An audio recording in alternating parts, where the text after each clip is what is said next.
7 with the BBC News. I'm John Barnes. A teenager who stabbed a 15-year-old girl outside a shopping centre in South London has been found guilty of murder. Eliane Andam had been trying to get to her friend's belongings back when she was attacked by Hassan Sentamu in September 2023. Sentamu was 17 at the time. Detective Chief Inspector Becky Woodsford led the police investigation and spoke outside the Old Bailey. We heard that Eliane was aggrieved on behalf of her friend and she simply wanted to get to school on time. Outside a very busy Whitgift centre, in rush hour, she took back that bag from Hassan. She was laughing as she took the bag. It was a gesture of solidarity with her friend that shockingly cost Eliane her life. It's believed that a number of obstacles holding up a crucial Israeli vote on the ceasefire deal for Gaza have been overcome. Israel had accused Hamas of backtracking on parts of the agreement, claims denied by the group. The vote is now expected to take place tomorrow.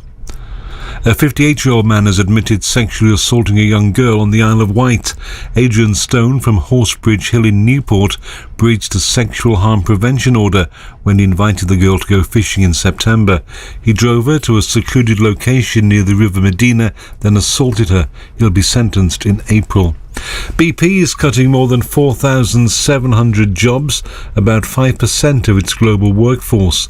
The oil and gas giant is also axing around 3,000 contractor roles. Stricter controls have been put in place at ports such as Dover after an outbreak of foot and mouth disease in Germany.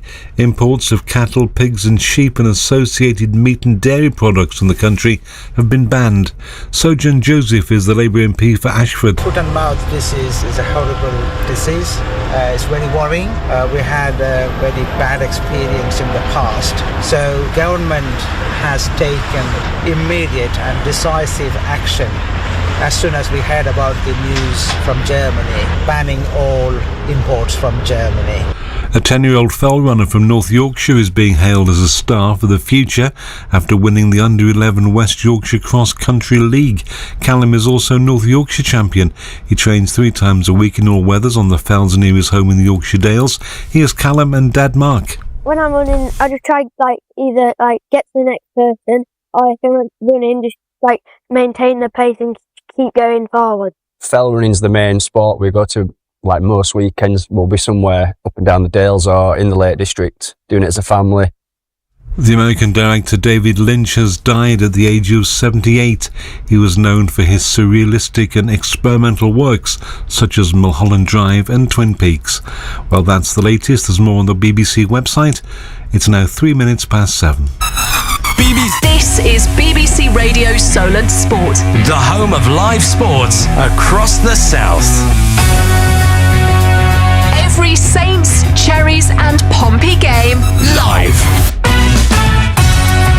Well, it was a well-needed win for Southampton 4 days ago. Crossing from the left-hand side. Dibbling might get a third chance. Shoots low. He gets his second. Saints get their third. Dibbling drills it low. He's got 2. Saints are probably now into the 4th round of the FA Cup. It's Southampton 3, Swansea 0. But they've still only picked up 1 Premier League win so far this season. They've been stuck on 6 points ever since Ivan Juric came in a month ago, but he'll hope that changes at Manchester United tonight, who are 15th. And your team news recap comes from Adam Blackmore. You're right, Ian. They are statistically the worst team in Premier League history after 20 league games, Southampton. So there's only ways up from here, you would think. And as Ivan Juric looks to get his first official point as manager, because I'm not counting the Fulham game when he was in the stands, he has made 2 changes from the side that got woefully smashed by Brentford just over 10 days ago, 11 days ago. Sugawara comes in for Nathan Wood, who had a great run of games from the start of December. He drops out. Sugawara comes in on the right wing-back position, and we think Fernandes, who was suspended against Brentford and sorely missed, showed the difference against Swansea, and he comes in this afternoon, or this evening, but not in midfield or for a midfielder. He comes in for Paul Onuachu. So Saints, we're looking like a back 3 of Bree, Bednarik and Harwood Bellis. Walker Peters and Sugawara wide, Ugachukwu, Rebo, then up front Dibbling, Fernandes and Sulemana, the same 3 who got 3 in the FA Cup. 2 changes for United. Garnacho in for the suspended Dalot, and Yoro, the 19-year-old centre-back, comes in for Harry Maguire. This one is live on BBC Sounds and on BBC Radio Solent. Kick-off is 8 o'clock. So there we go. Let's hear from you. Thoughts on that team? What about Sulemana? Can he build on that first goals he scored for 20 months 4 days ago? Happy with it? 81333 on the text, 08000 321 333 on WhatsApp. Make sure you start your message with Solent for both so it gets to us. And if you haven't messaged us on WhatsApp first, it's easy to do. Just add us to your contacts first and then fire away. Or you can tweet us at Solent Sport. It is Southampton away at Manchester United in the Premier League. 8 o'clock kickoff, as Adam says, on the home of live sport across the south. BBC Radio Solent Sport. Good evening. How busy has this week been? Thursday night football. 6 commentaries this week. This is day 3 of consecutive live sport. On Tuesday, we brought you Chelsea 2, Bournemouth 2. Last night, it finished Blackburn 3, Portsmouth 0. And loads of reaction from those games right now on BBC Sounds, including Cherries winger Antoine Semenyo, head coach Andoni Iraola, Ryan Christie for Bournemouth, Portsmouth's Isaac Hayden, who made his debut after arriving on loan from Newcastle, and also head coach John Messino, who not only spoke last night, but spoke this morning as well at 11 o'clock, 12 hours after the full-time whistle, and the latest Cherries Unpicked episode as well in the latest of our Cherries BBC Sound series. That's also dropped today, and really pleased to have former Bournemouth captain Steve Cook as our special guest, joining Jordan Clark and Joe Partington. Just search Bournemouth into Sounds to listen to more. But right now it's all about Southampton at Manchester United in the Premier League. Chris in Southbourne says a good positive lineup for Saints tonight. The pressure will be more on United this evening because if Saints win, United will be gradually drawn into a relegation battle. Good to hear that Joe Tessam is sounding upbeat as well, says Chris. I'm sticking with my 1-1 prediction from Monday night. And if you're wondering what that's all about, Chris was one of our Saints fan on our Monday night fan club. So that was fantastic to have him on. And there'll be another Monday night fan club, as there is every week, where we have a Saints, Cherries and Pompey fan get together and chew the fat between 6 and 7 next Monday. So talking of Joe, we'll hear from him again in a second, but we've just heard those team news headlines, and for those just tuning in, Adam, let's get those team news in more detail, those team news in full.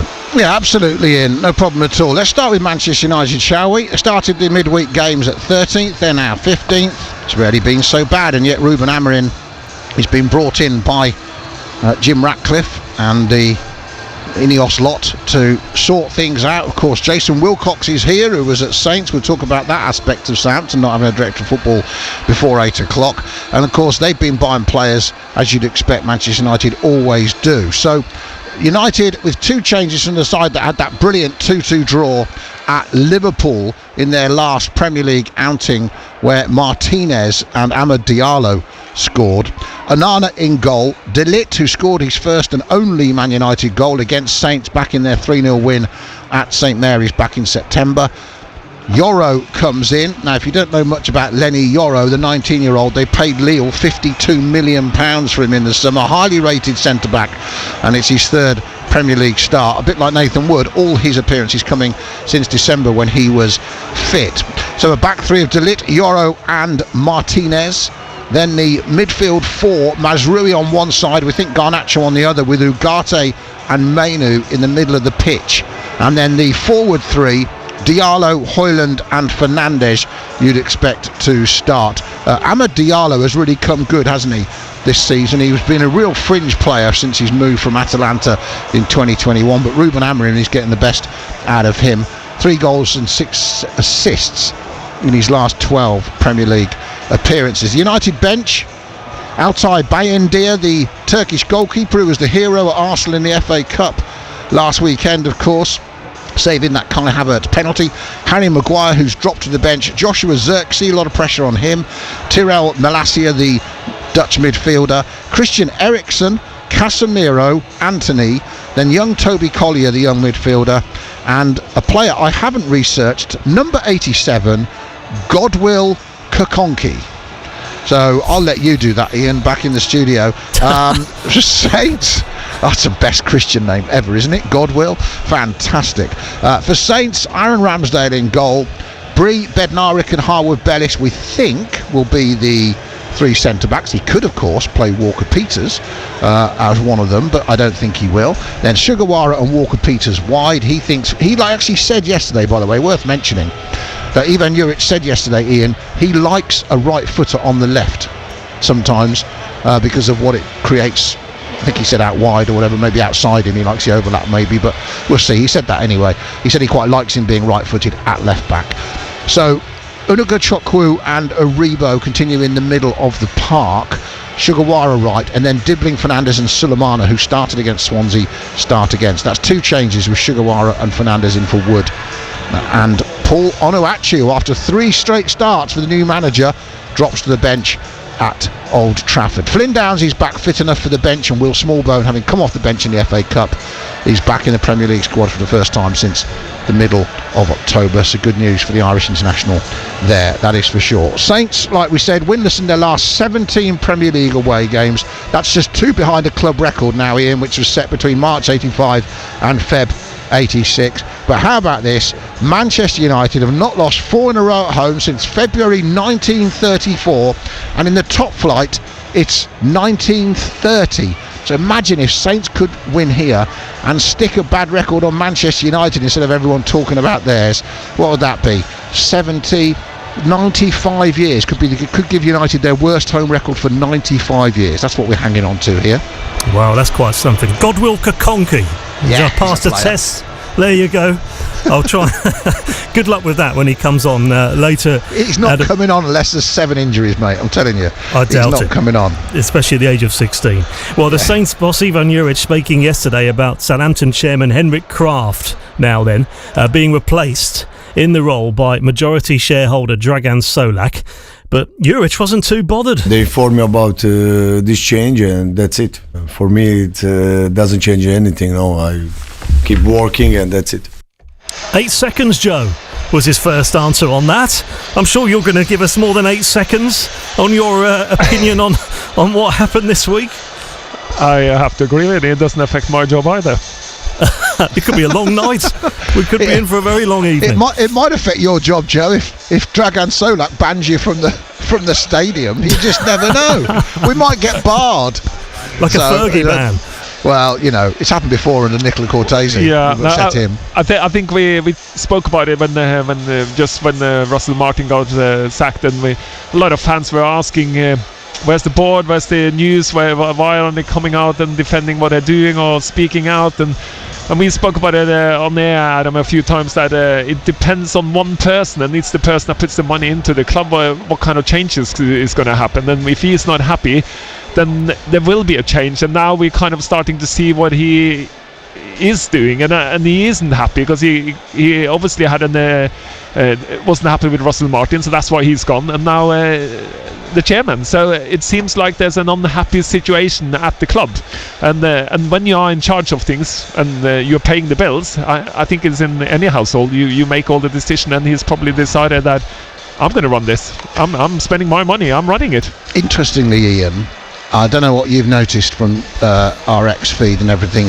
but I've noticed that a lot of the fans' reactions are such apathy now and disappointment about what's gone on, and it's been such a crash since the celebrations at Wembley back in May, that most of the fans' reactions to me have been, well, it's about time, you should have done it before. There's not been much of a positive, well done the majority shareholder for taking it by the scruff of the neck. Now, I think I'm glad he's taking it by the scruff of the neck, and as Joe says, it's his money. He's sick of these people. Of course, let's not forget, Henrik Kraft is a part owner of Sport Republic with him. So yes, a minority shareholder, but you can't sack the owner, and you can move the chairman. So I think it's a positive, because you don't get to where Dragan Solak is in life without being decisive and without being a leader and without doing what you do to make the money he's made as a media mogul. So look, he's going to the fact that he is I'm sure a very shrewd operator, and he's now going to be hands-on at the club rather than entrusting it to everyone else. And it was so, for me, when you try and read between the lines, his phrase, "I'm deeply disappointed with the football," tells me that he had no one else to sack. Russell Martin's gone. He's not going to blame the chief exec. The chairman, who's been involved in football matters, Henrik Kraft, who's not a football person, it's time he's got to move out and he's going to be on the board of Sport Republic, but he's not now at Southampton. So I think that's Dragan Solak saying, you can think what you like, but it's my money.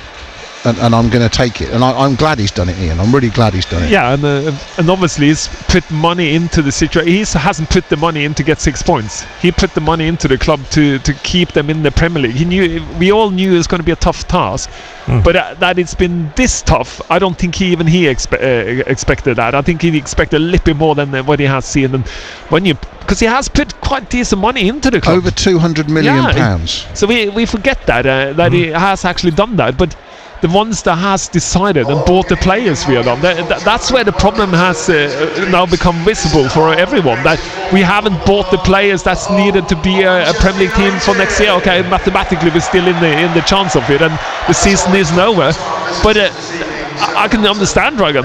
I totally do that. And by the way, Ian, for those fans who write on X and stuff, well, sack Ankerson, the recruitment's been terrible. I can only say the same thing. You can't sack an owner.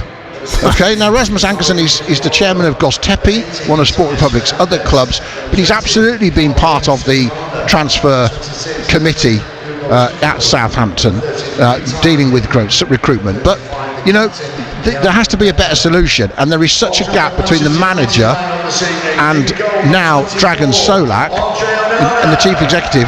Where is the brains of the football operation with the football experience at the club? Because above Ivan Juric, there isn't any on a day-to-day basis. And of course, I mentioned Jason Wilcox earlier. They never replaced him. No, and he's sat here in this club now, and running a football club, and football is difficult in many ways, because when you buy players, especially when you buy players for a football club like Southampton, it is tough to buy, because you haven't got the same financial muscles as a lot of the bigger clubs. And when you come up, you have to be smart, and you got to buy the players that fits in and can keep you alive. If you look at Brentford, look at Bournemouth, where they have gone, they survived, and then they have managed to build from there. And that's the point you got to do. But you got to find the players around in Europe and in England, and produce your own from your own academy, which can take you to that level, and then you can go on. But the first year is so vital, and we haven't been there, nowhere near it. Yeah, we do have Mark Bitcon, who's director of football operations, but he is that for the Sport Republic group, of which of course Southampton are part, and he's involved with setting up the scouting networks around the world to spot the best talent and so on, hence the Wellington coming from Brazil and that sort of thing. That's all come out of this setup, so there are positives to what's been going on. But ultimately, the other frustrating thing about football, as Joe says, football's not an easy business, is that when you're Dragan Solak, you put the money in, but you are completely out of control of what's going to happen with that money. You, unlike any other business which you can direct and you know what's going to happen when you spend money, in football it's a lottery. You could get the best player, the best 20-year-old in Europe, but if you break his leg after 3 games, you don't get him for a season, you can still get relegated without him. Anything can happen because there's so many unknowns in football, and you're just not in control like any normal business. Now, for me, if they had, for example, here's a good one, a good example for everybody, right?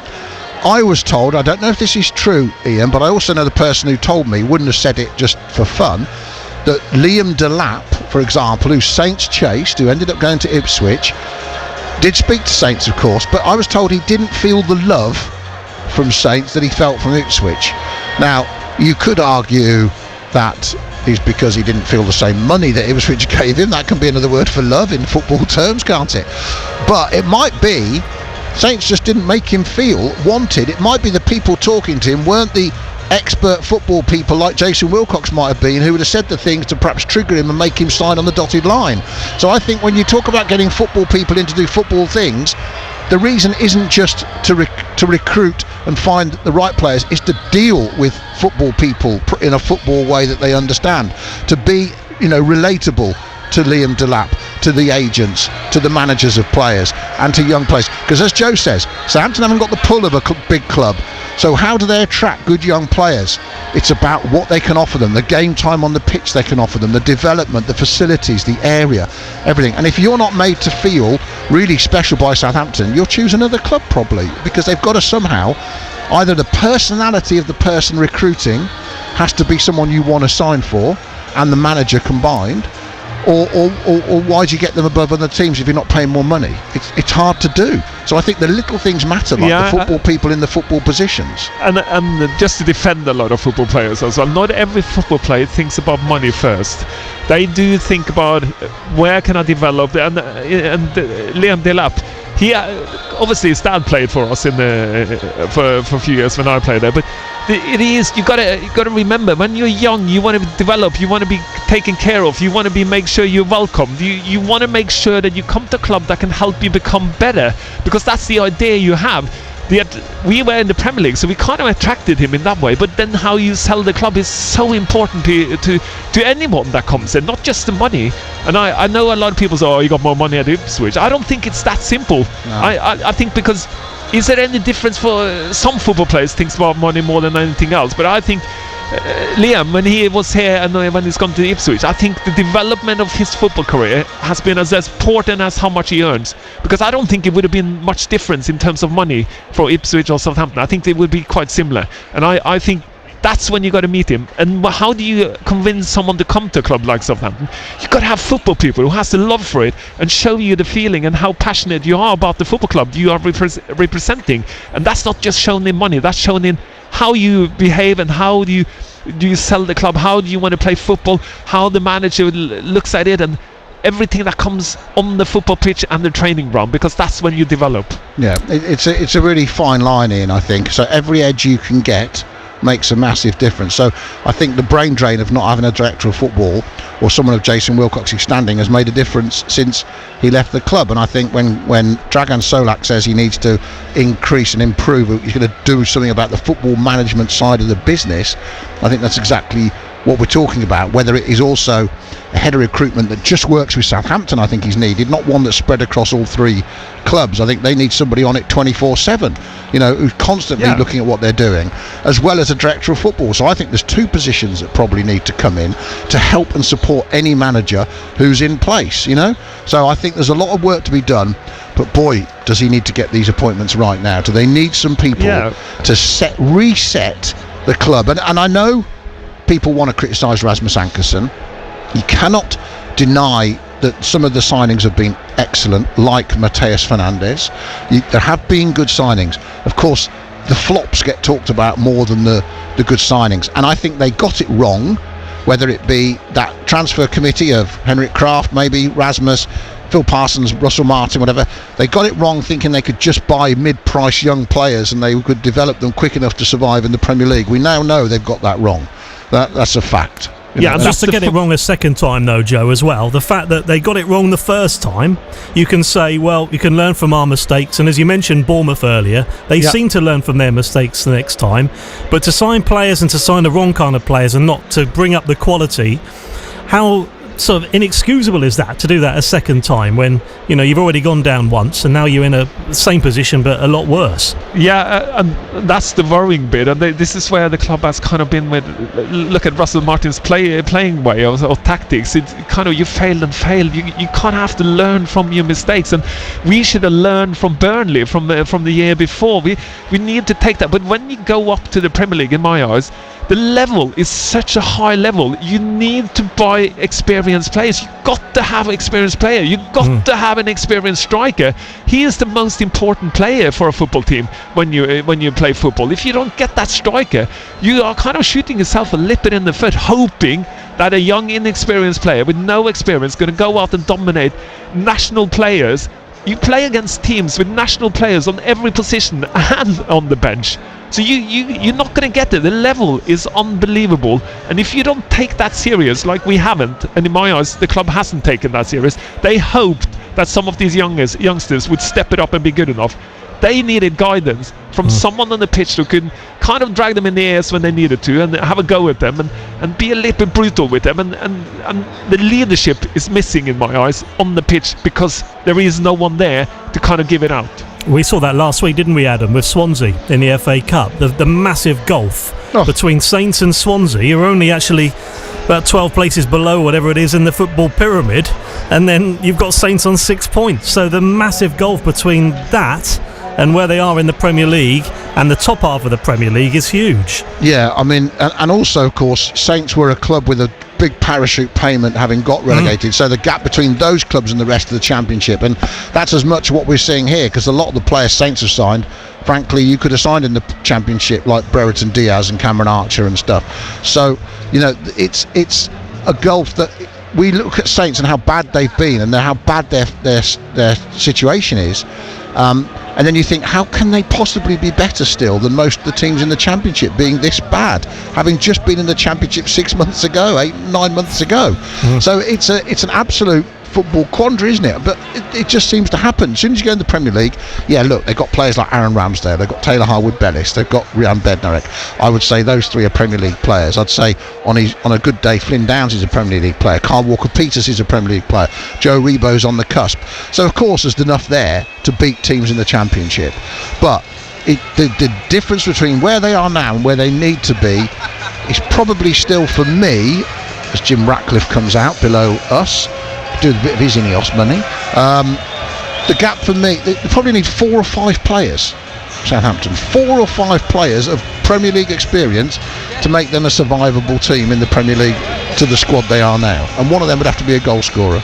Yeah, and the striker is, we said it since we went down last time with Danny Ings. We go back to Danny Ings, we keep talking about Danny Ings, but that shows how important it is. When we had bad times and when Danny Ings was here, he kept scoring goals, he kept bailing us out. Even though we lost games, he kept scoring, and that gives you that little belief that you are able to maybe get out of trouble. And I think football has lost the field factor a little bit, and I see that at academies as well. There's too many students with computers analysing things instead of having the field factor of what a first touch does, where do you run, the experience that you can give on and pass on to players. I think that's been lost for a little bit at the academy. We produce so many talents.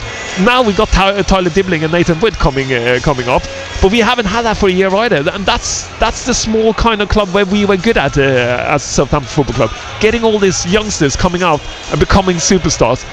That has been a really negative kind of way in the last couple of years, but luckily, hopefully that would change. And I think we need to get more football people in football. We combine with the technology, and so you can look at a football game and say the field factor. Does it has to be on his XG or what he's been running? No, it's the field factor of a goal scorer, field factor of a winger, or midfield player or centre half. What they are doing, that kind of in my eyes are disappearing. Yeah, you can't analyse little things and positions players take up in the split second of moments when a centre back nudges a striker away from the ball before it's even got there. That sort of stuff, that anticipatory stuff, that reading stuff, the Paul McGrath school of football, Ian. That's what we're talking about. Making the game look easy, tidying up at the back, knowing where to be before you even need to be there, never being in a hurry.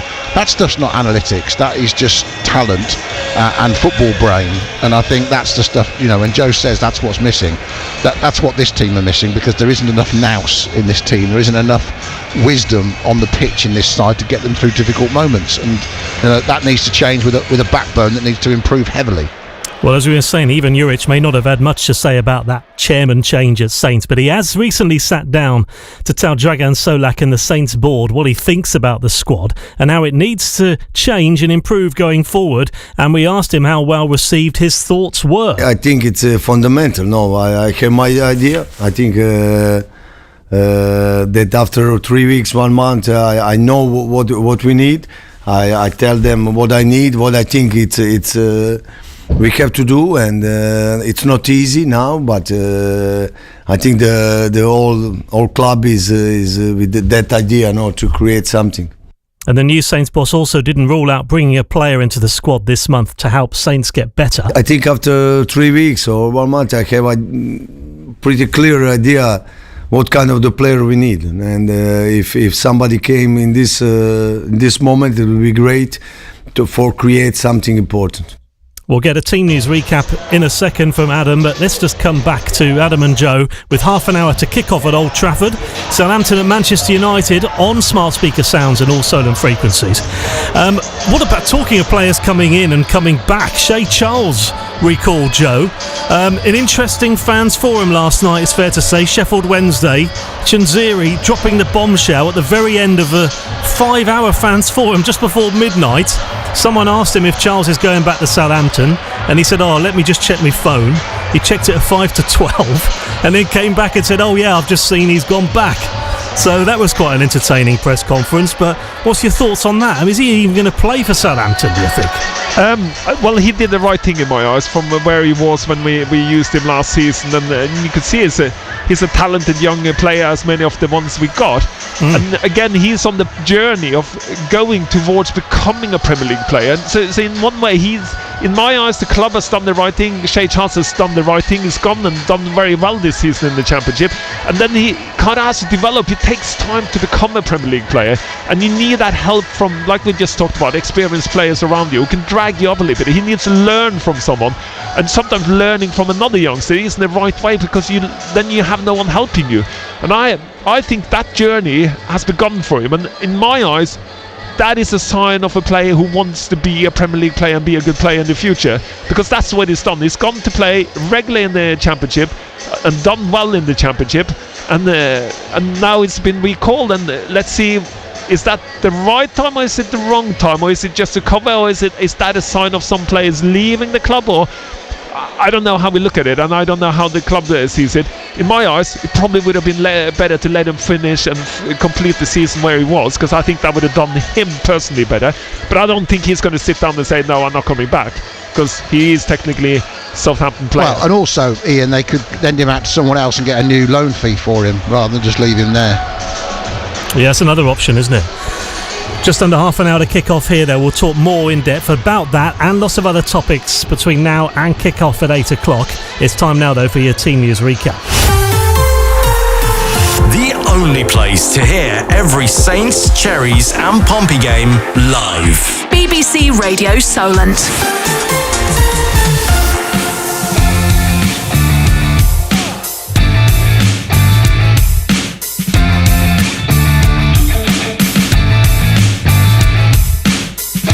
So Southampton at Old Trafford to take on Manchester United, our Thursday night Solent sport coverage. And here's your commentator, Adam Blackmore.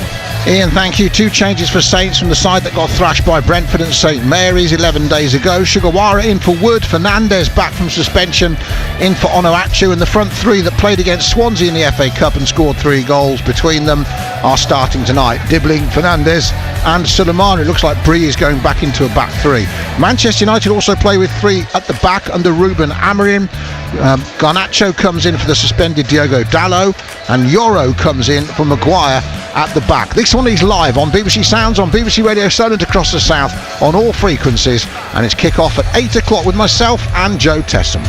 Elsewhere in the Premier League tonight, Ipswich looking to widen the gap between them and the bottom 3 as they welcome Brighton and Hove Albion. AFC Bournemouth have agreed terms with Chelsea over a move for 19-year-old star Zane Silcott-Dubry. The deal for the winger includes a sell-on clause. Portsmouth have been fined £50,000 and had their matchday planning criticised after crowd disturbances during their League One game with Barnsley in April, after they sealed promotion and the title that night. There's more on the BBC Sport website and app on the Portsmouth page. In tennis, Katie Bolter's hopes of making a deep run at the Australian Open ended in a second round to defeat to Veronika Kudermetova. Meanwhile, Emma Raducanu is through to the 3rd round after beating the American Amanda Anisimova. That victory sets up a match against the 2nd seed Iga Swiatek.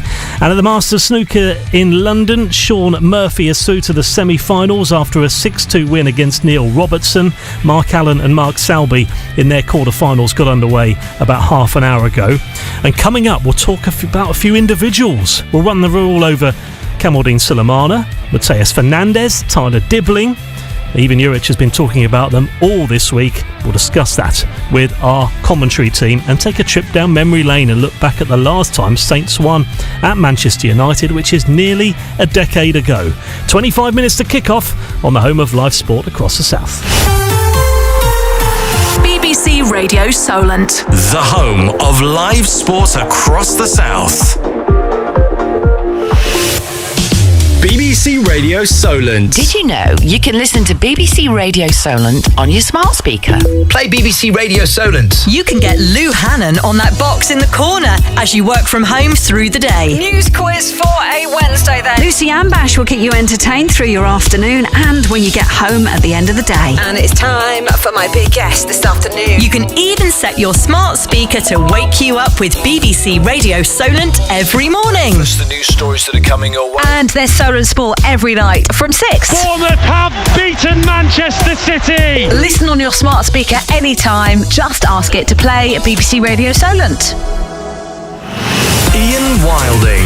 BBC Radio Solent Sport. Smart speaker sounds, FM, digital radio and Freeview this game tonight from 8. This texter says at one time, many years ago, we would have expected to be beaten at Old Trafford. These days we can go there despite our league position and be quietly confident that we can come away with the points.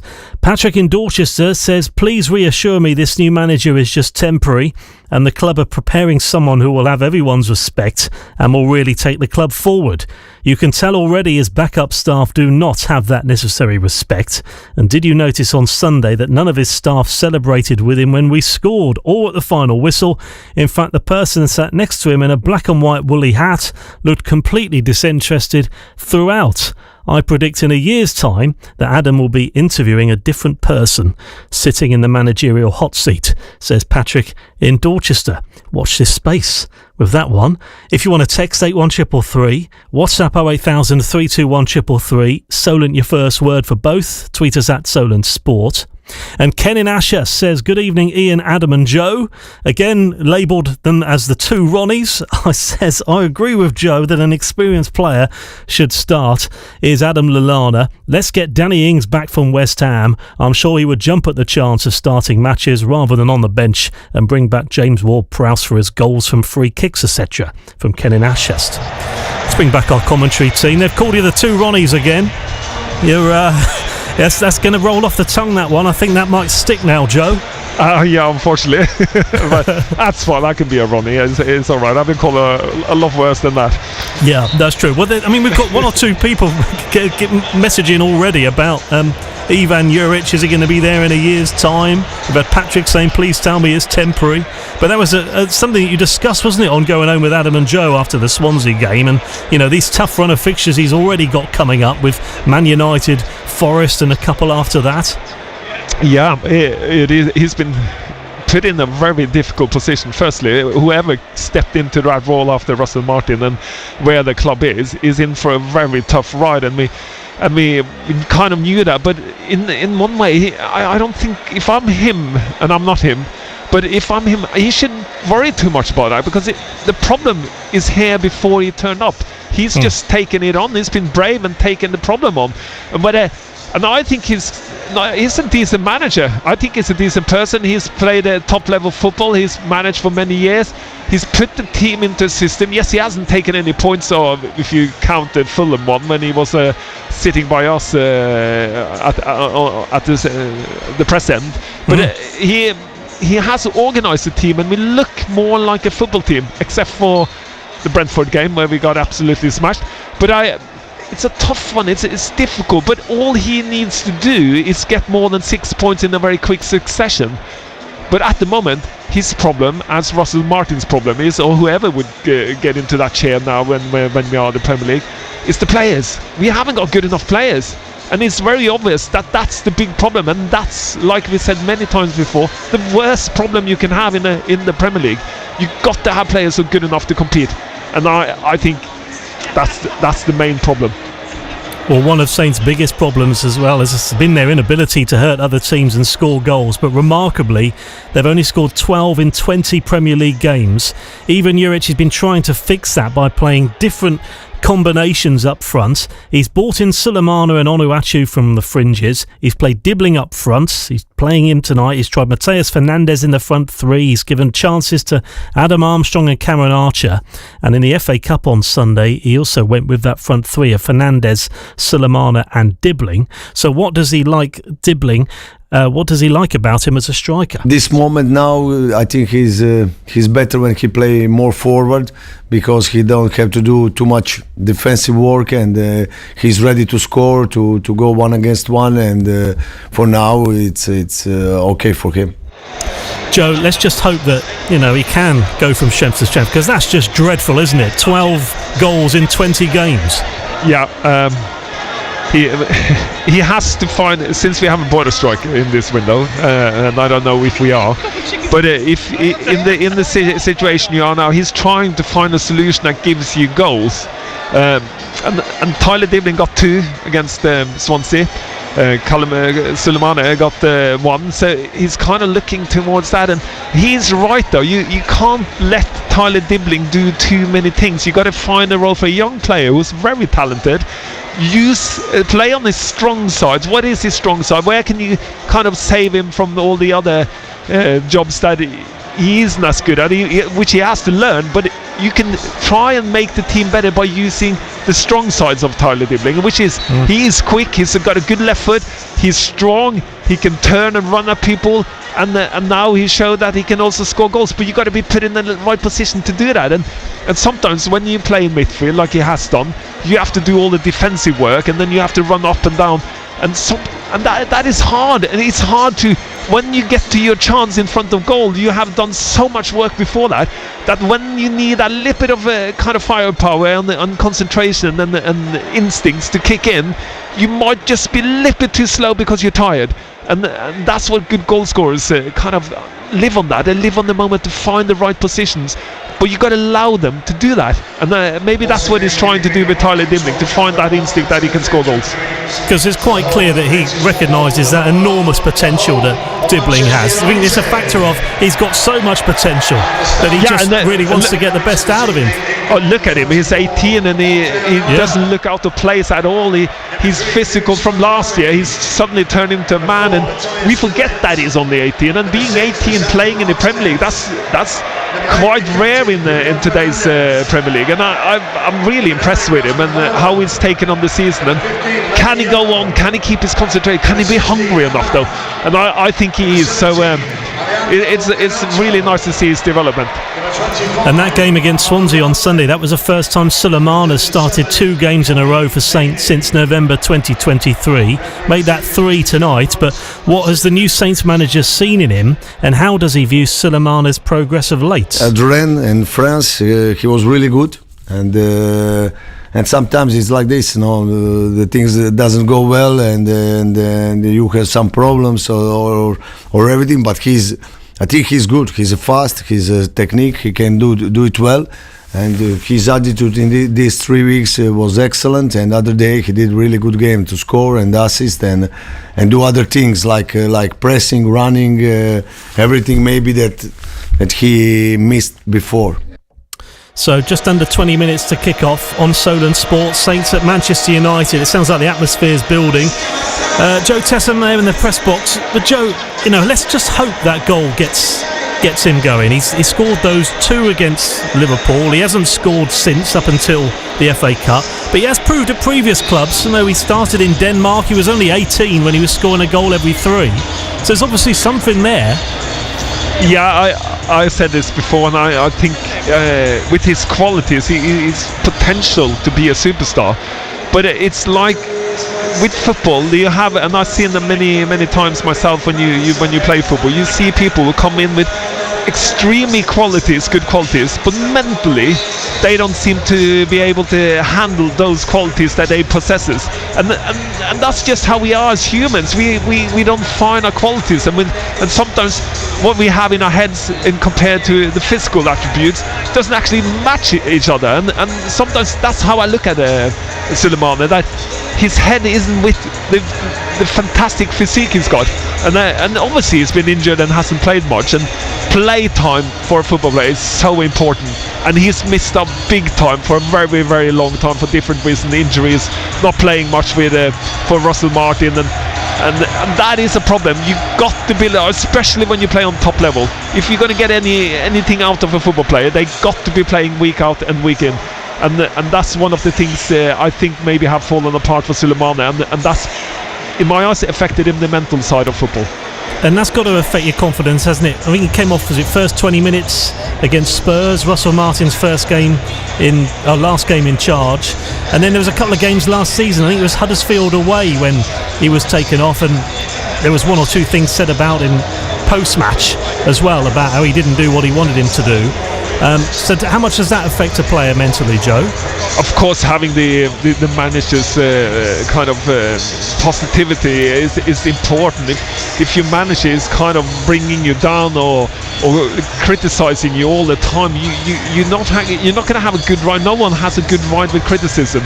You have to be criticised in top football, but it's a way you criticise and how you communicate with players, and especially you forget how young he is as well. He's not an old player, but so you've got to be a little bit careful with. Yes, you've got to be told the truth on how you are performing, because you're playing the best football league in the world, and if you're not realising it yourself, you got to kind of have to tell it. But it is such a balanced point with certain players, and I think with Sulemana, have we got it right, or is it down to Sulemana himself? And I think it is down to Sulemana himself, because I think if you are quality players, I think he should have come out and been good in any system or under any manager. He should just be confident with what he's got, and I want him to be better one-on-one. I want him to, any time he can go past players, just keep going, be selfish, step on the full power, just go. And that's what we're kind of missing. He stops and waits for people, and it's kind of a little bit annoying. And even against Swansea, he went past two players, skipped past two, and then we're thinking, can he go past the third one? Go past the third one, just keep going. And then he kind of stopped and turned back, and that's the kind of Sulemana that we have kind of learned to see over the last 2 years when he's been playing. But with the pace and the technique, he should be a threat in any team he plays for, but he's not.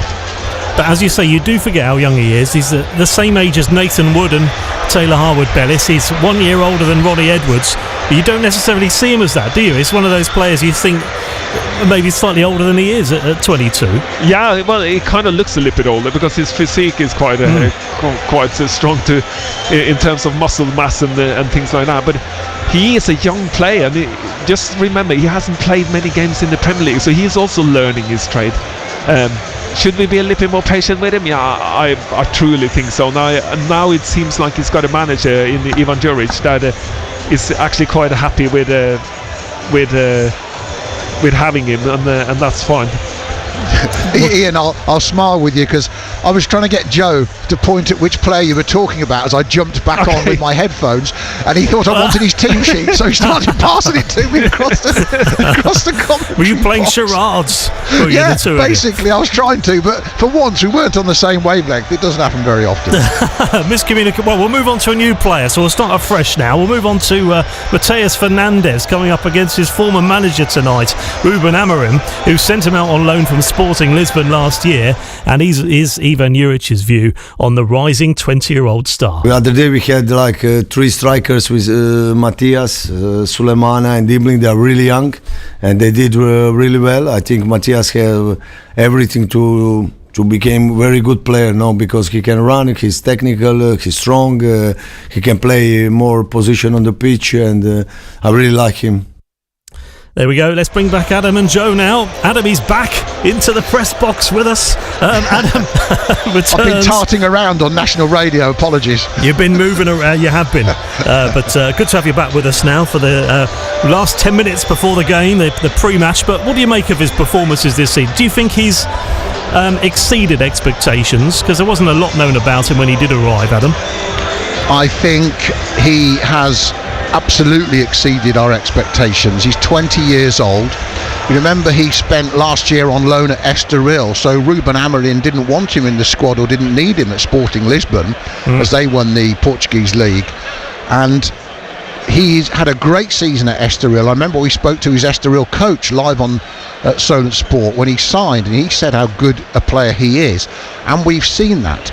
And the best thing about Tyler Dibbling being talked about by lots of other clubs and everybody is that means they're not talking about Mateus Fernandes, because I think he's at least as talented as Tyler Dibbling.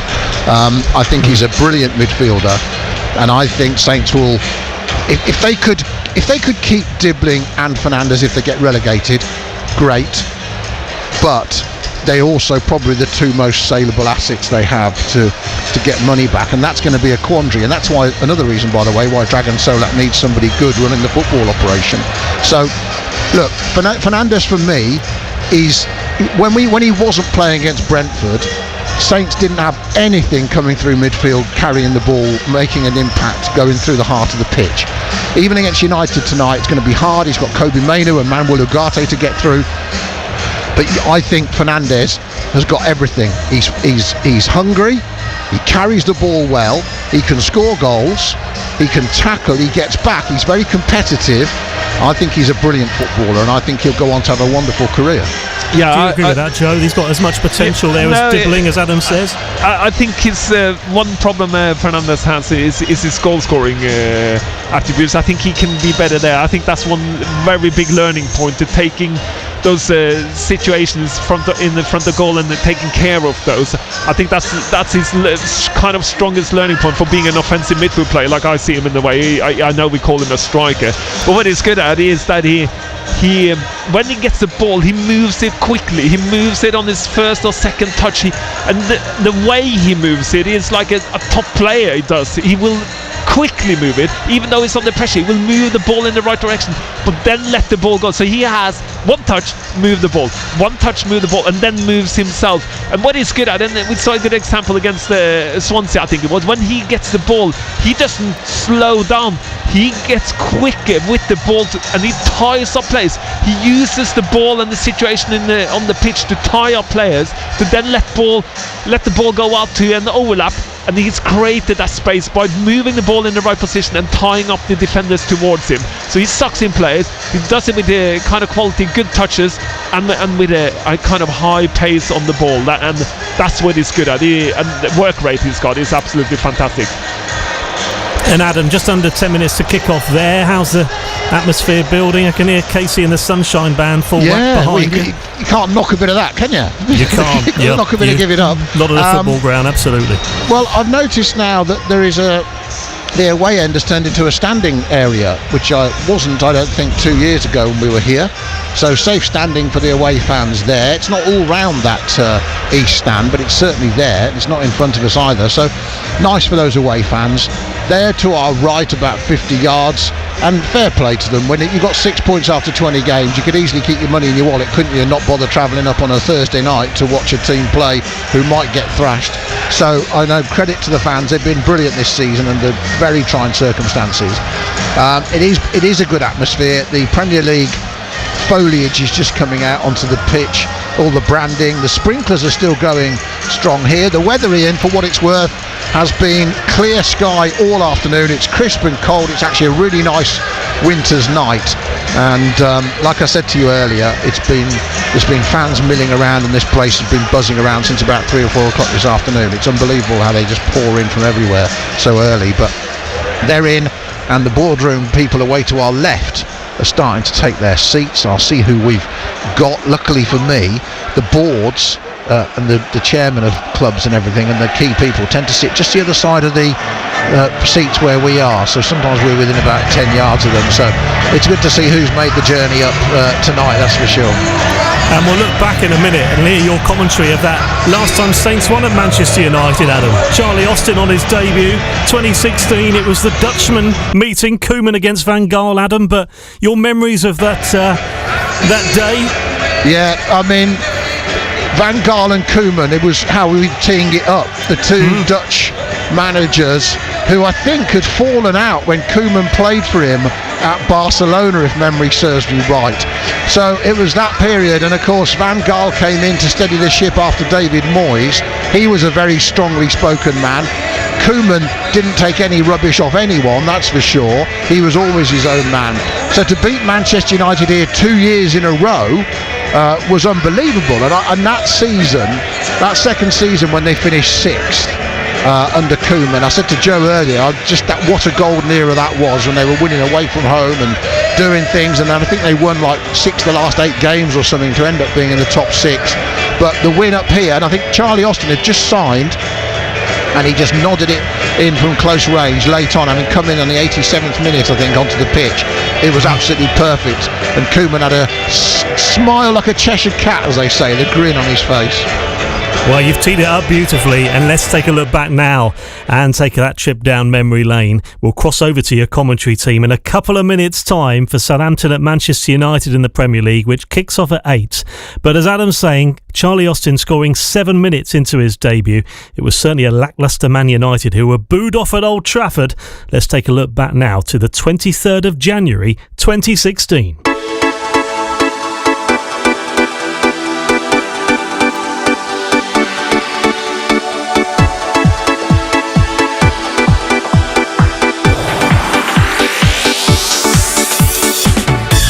So here we go.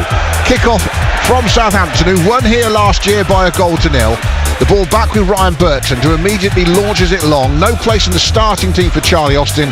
He's on the bench at the moment.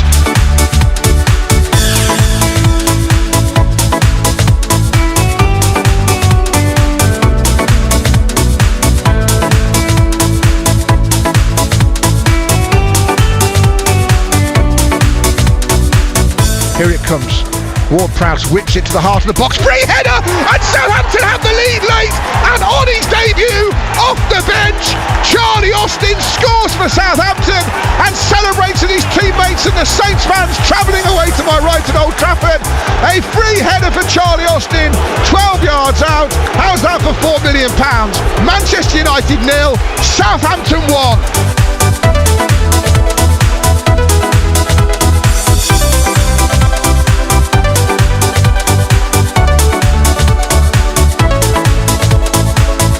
Mike Jones looks at his whistle, looks at his watch, puts a whistle to his mouth, and Southampton have back-to-back league wins at Old Trafford as Charlie Austin scores on his debut for the club. Coming off the bench with just 11 minutes to go, it took him 8 minutes to head his first goal for Southampton. They have beaten Manchester United here, and they have done it convincingly. 1-0 it might be, but they've been the better team from the off, and a poor United continue to be poor. But Southampton have found the killer instinct with Charlie Austin, and they have beaten St Dave, and a deserved victory, Dave. They started the game better, controlled the first half, and after 10 minutes of the second half, they did the same again.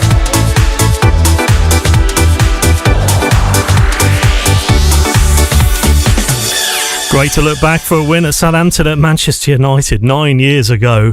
And a reminder, very easy to download BBC Sounds on your phone if you haven't already. You just search BBC Sounds into your app store. You'll be able to ask to fill in your postcode, and then you're all good to go for all your content about your club, and we've got so much available for you as well. For Southampton, Going Home with Adam and Joe, there'll be a latest BBC Sounds episode as part of our series after today's game. There's interviews, episodes. All you have to do is subscribe and you'll get notifications as soon as they are uploaded, whether that's episodes of Going Home with Adam and Joe, post-match interviews, pre-match, you name it, we've got it. So we'll cross over to your commentary team now then for Southampton at Manchester United in the Premier League. It's on all Radio Solent frequencies, BBC Sounds and Smart Speaker.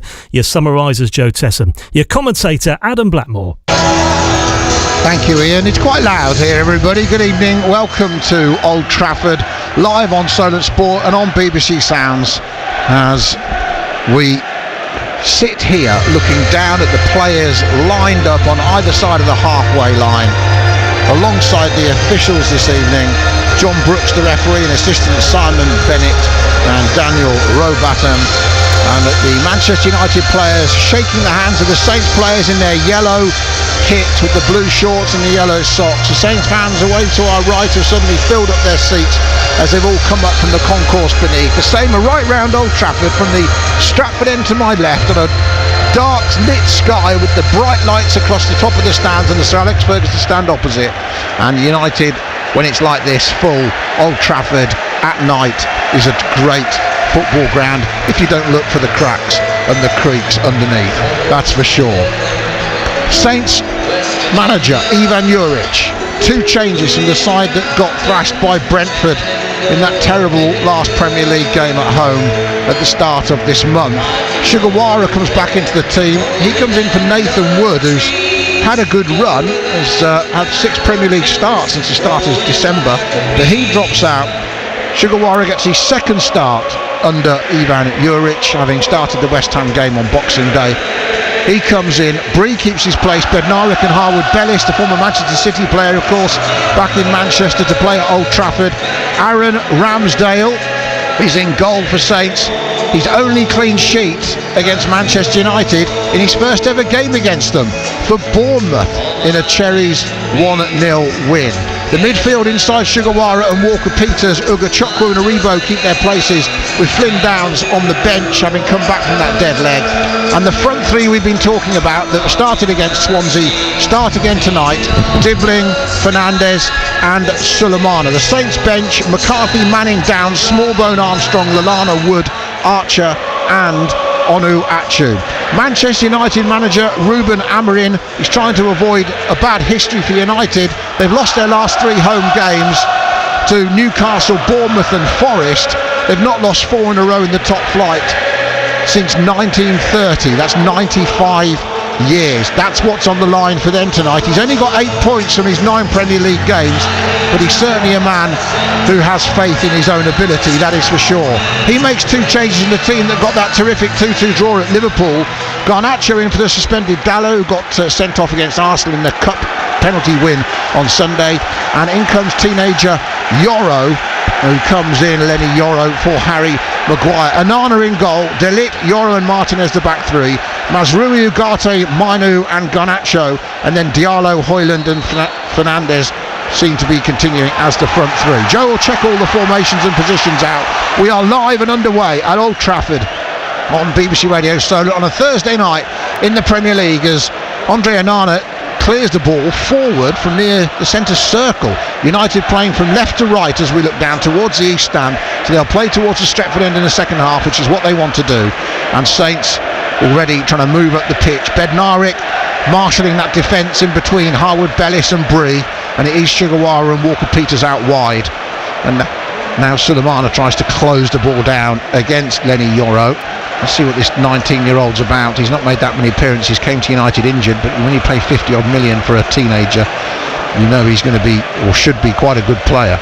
Ball will bounce for Aribo in the United half on the right. Gets it back. Nice pass from James Breen, and Aribo's pass, unfortunately, didn't find Fernandes, and it's a shame it didn't, because it would have been in a good position. And here comes Amad Diallo, who's been terrific, the Ivorian. 25 yards from goal on the right, and just as I say that, luckily for us, commentator's curse, and he kicks it out of play instead of trying to find Bruno Fernandes. Let's see how they've changed.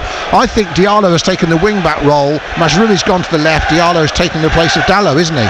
With Garnacho, I think, playing in the front 3. Joe Tesson, you agree with that? Yeah, I do agree with that.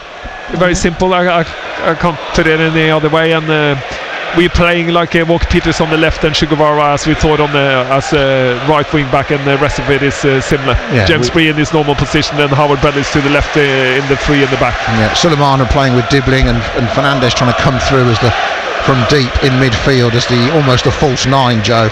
It's a phrase that will make Guy Whittingham turn in his bed as he's listening. 2 similar formations in a way, Adam, with a back 3 or back 5 or whatever it is, and 2 in midfield. So evenly matched, Adam. So we'll see who makes the most out of this. I know Man United is at home, so we'll see. Strong challenge from Leslie Ugachukwu, who gets it back for Saints in the Man United half, out on that far right hand side. Then he makes a block from the clearance from Mazrui, and United have to go back from Matthias De Ligt to their goalkeeper Andre Onana in his second season. Just 6 Premier League clean sheets out of 20 for Manchester United. That's part of the problems they've had at the back, that's for sure. And Onana's been one of their best players since he signed for £47 million from Inter Milan. Now, United give it away, do they? They nearly did. Manuel Ugarte got lucky there, and then he's poked it through the Uruguayan cleverly, so Fernandes can attack Saints, driving over halfway. Aribo can't get back before he gets it out to Garnacho.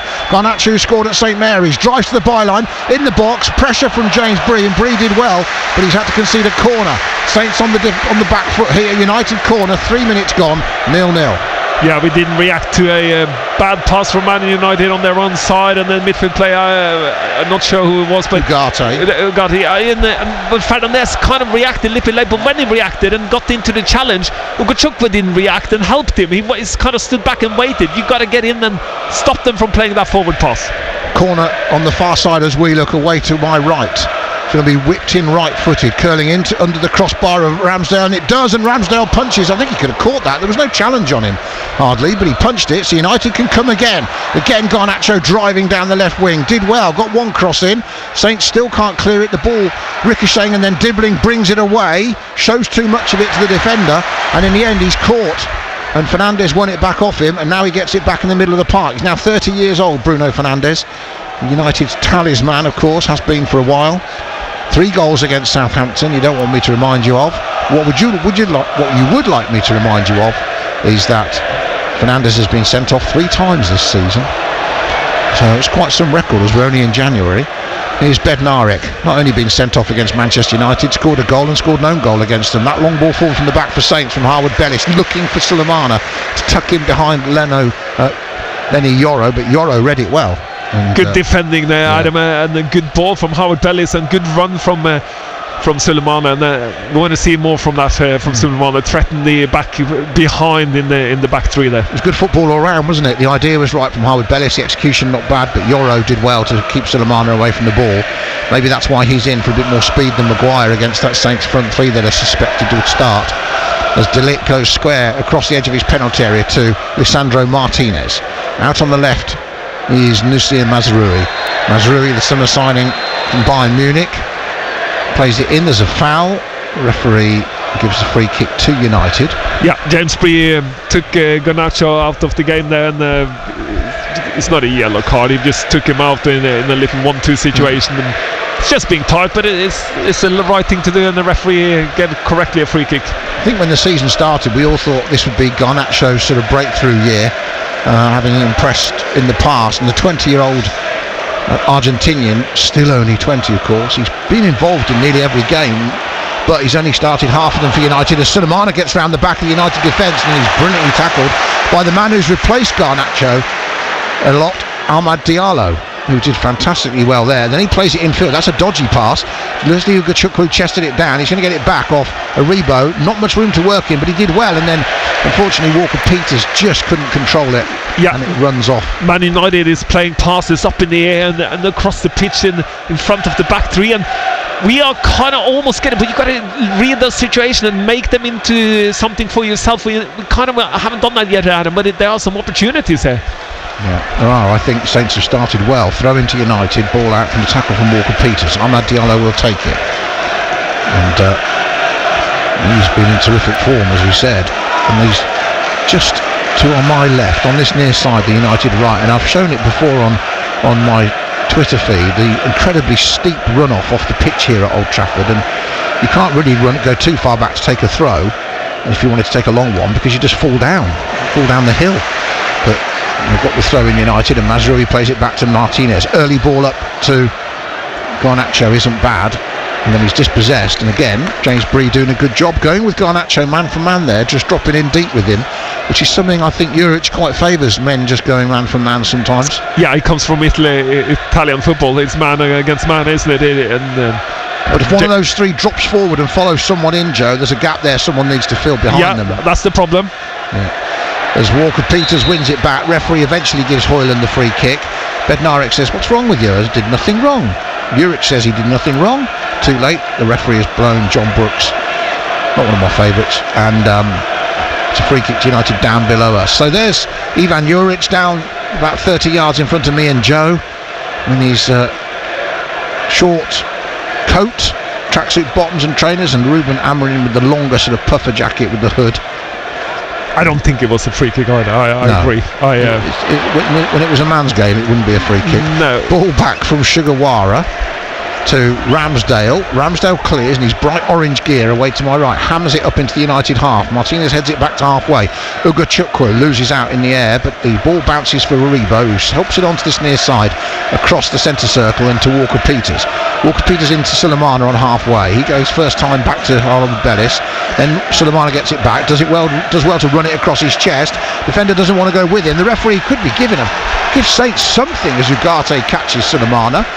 couldn't have been quicker to brush that off, John Brooks. Yeah, I don't think that was a free kick either, but Suleiman could have continued instead of stopping. That's this is the thing. He got in front of him. Yes, he's being challenged, but it is a physical game. That's a good tackle as well by Bednarek. He got it to Ugachukwu, then a good strong tackle from Martinez, and the referee says that's a free kick as Martinez downs Mateus Fernandes, who's down holding his leg or his ankle. And this is what I'm talking about. Man United is playing into very tight areas. Bednarek goes very tight on Højlund and wins that challenge, and that's when it's a turnover, when we can take advantage of it. And we did. Picks up the second ball after Bednarek is interfering, and Fernandes gets the free kick. Very good play. Lisandro Martinez is complaining. It did look like he got the ball, but it's actually a very good decision from John Brooks because he didn't. So it's a free kick for Saints, about 10 yards from the right-hand corner of the penalty area, away to our left. And we've had nearly 9 minutes, 0-0 at Old Trafford. Saints have started well. Considering they're rock bottom and adrift at the bottom of the Premier League, they've played really well in the first 10 minutes of the game, which doesn't count for anything, I know, but at least it's a good start. It is, and they're pressing high and they're causing problems for Man United on their half. Yeah, they're winning the ball back in United's half as Fernandes takes the free kick. It's Martinez-Fernandes show at the moment because it was Martinez that headed it away, and then Sugawara's pass out to Dibbling has him going backwards, but Dibbling does well to find him. They're midway inside the United half on the right wing. Aribo working out there with Sugawara and with Fernandes, who needs to get back into an influential position. Kobe Mainu is following him across the pitch. It's going to be an interesting battle between the two youngsters, 20-year-old Fernandes and the 19-year-old Mainu, who's done so well. Already 10 England caps as Bree gets lucky. Closed down by Garnacho. Ball comes off the Argentinian shin. Goes out for a Saints though on halfway on the far side. Solent Sport in the Premier League at Old Trafford on a Thursday night. Another night of live football for you. It seems an endless run at the moment since Christmas, and Ian Wilding's been at the heart of it with all our shows presenting on Tuesday night with Bournemouth at Chelsea, of course. Last night Pompey at Blackburn. Now tonight Saints at Old Trafford. Monday night he was doing the fans reaction on Monday night in our 6 till 7 show. Remember, every weekday night we do a show 6 till 7. Solent Sport, all the latest local sports news, interviews, reaction and everything on your way home or whether you're just preparing dinner. 11th minute here, it is 0-0, and that's a good tackle this time from Harwood Bellis, who followed Bruno Fernandes back into his own half. Ugachukwu then under pressure from Mainu goes back to Bednarek. Good ball from him. Now Fernandes can turn at the top of the centre circle and race. Mainu's running to get back with him. He drops it off to his right hand side. Out it goes to Sugawara. Where's the movement for him? Dibbling goes out there to help him, but Sugawara's forced backwards. Saints keeping the ball though. Playing it outright to Dibbling. Nice 1-2. Sugawara can drive. Plays it infield looking for Fernandes. It's intercepted by Ugarte. Saints just one pass short of really opening United up there. And then Ugarte has to go backwards, and Southampton really working hard off the ball here, Joe Tessam, to really stifle United's attacks at the moment. Yeah, but we created a good opportunity there, and Sugawara needs to be a little bit better with that ball, and maybe can he cross it? It chose the difficult pass which got picked up by Man United, but what we did well when he made a mistake is we pick it up again, Adam, and that's good to see. Southampton Till I Die is the song to our right, and the Saints fans giving as good as they get from the, as always, relatively quiet Old Trafford. Bednarek up in the air, deals with that ball over Garnacho, who was down the middle from the clearance from Onana, and Saints have got it back again. Tight area now as it starts working through midfield, but Fernandes is on it tonight. He plays it out to Walker-Peters. Sulemana makes his run. The flag has stayed down for the moment. Sulemana down the left wing, taking on Yolo, goes inside, Yoro shoots, and Onana saves, comes back out to Sugawara. He crosses it in, and United hack it away through Kobe Mainu. Still no flag up on the far side, so Sulemana was onside, and that's the first good chance of the game, and it's fallen to Saints. Here's Dibbling. Southampton full of confidence at the moment. Aribo out to Walker-Peters on this left hand side. Good save from Onana with his legs, I think, Joe, in the end. Certainly his body. Yeah, the angle was probably a little bit too small for Sulemana, but what a good drive. He drove past the fullback Amade and just got into the box like we've been talking about him. This is what we want him to do. We take players on one-on-one, use his space, and he did it, Adam, and with that he creates the opportunity and for himself to shoot, and could have scored, Adam. Tough angle, but he did the right thing, and that's positive, Adam. Yeah, absolutely. It's good play from Saints. Well, they've robbed there inside United's own half, and then the boos around. See, they've lost 3 in a row at home, everyone. If you weren't listening to us before the game, United have lost their last 3 home games. Newcastle 2-0, Bournemouth 3-0, and Forest 3-2 before that. So they're under pressure in front of their own fans, despite their success at Arsenal in the FA Cup on Sunday, despite a great point at Anfield in the Premier League. In front of this crowd, we've only had 4 wins from 10 matches. They're not used to that.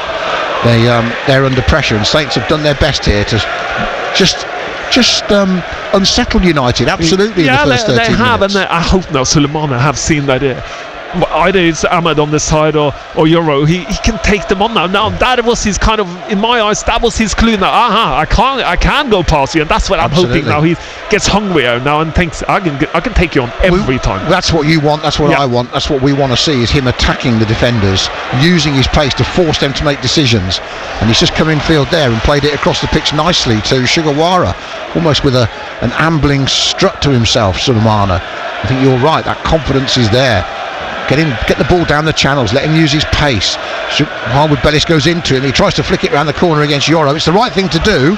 Lenny Yoro holds him off just then, but that's the right thing, Joe. Play it into space behind the defenders, and then at least you've got a foot race. And movement was good before. He went away to come short, and then on his first side he flicked it in behind and tried to run it past him, but the centre half is always going to be favourite on the inside when you go run on the outside of him, but he puts him under pressure. Even though he doesn't win it, he puts the defender on his toes and he pushes him backwards at him, and that's what you got to do as a striker and winger. You're not going to be successful every time.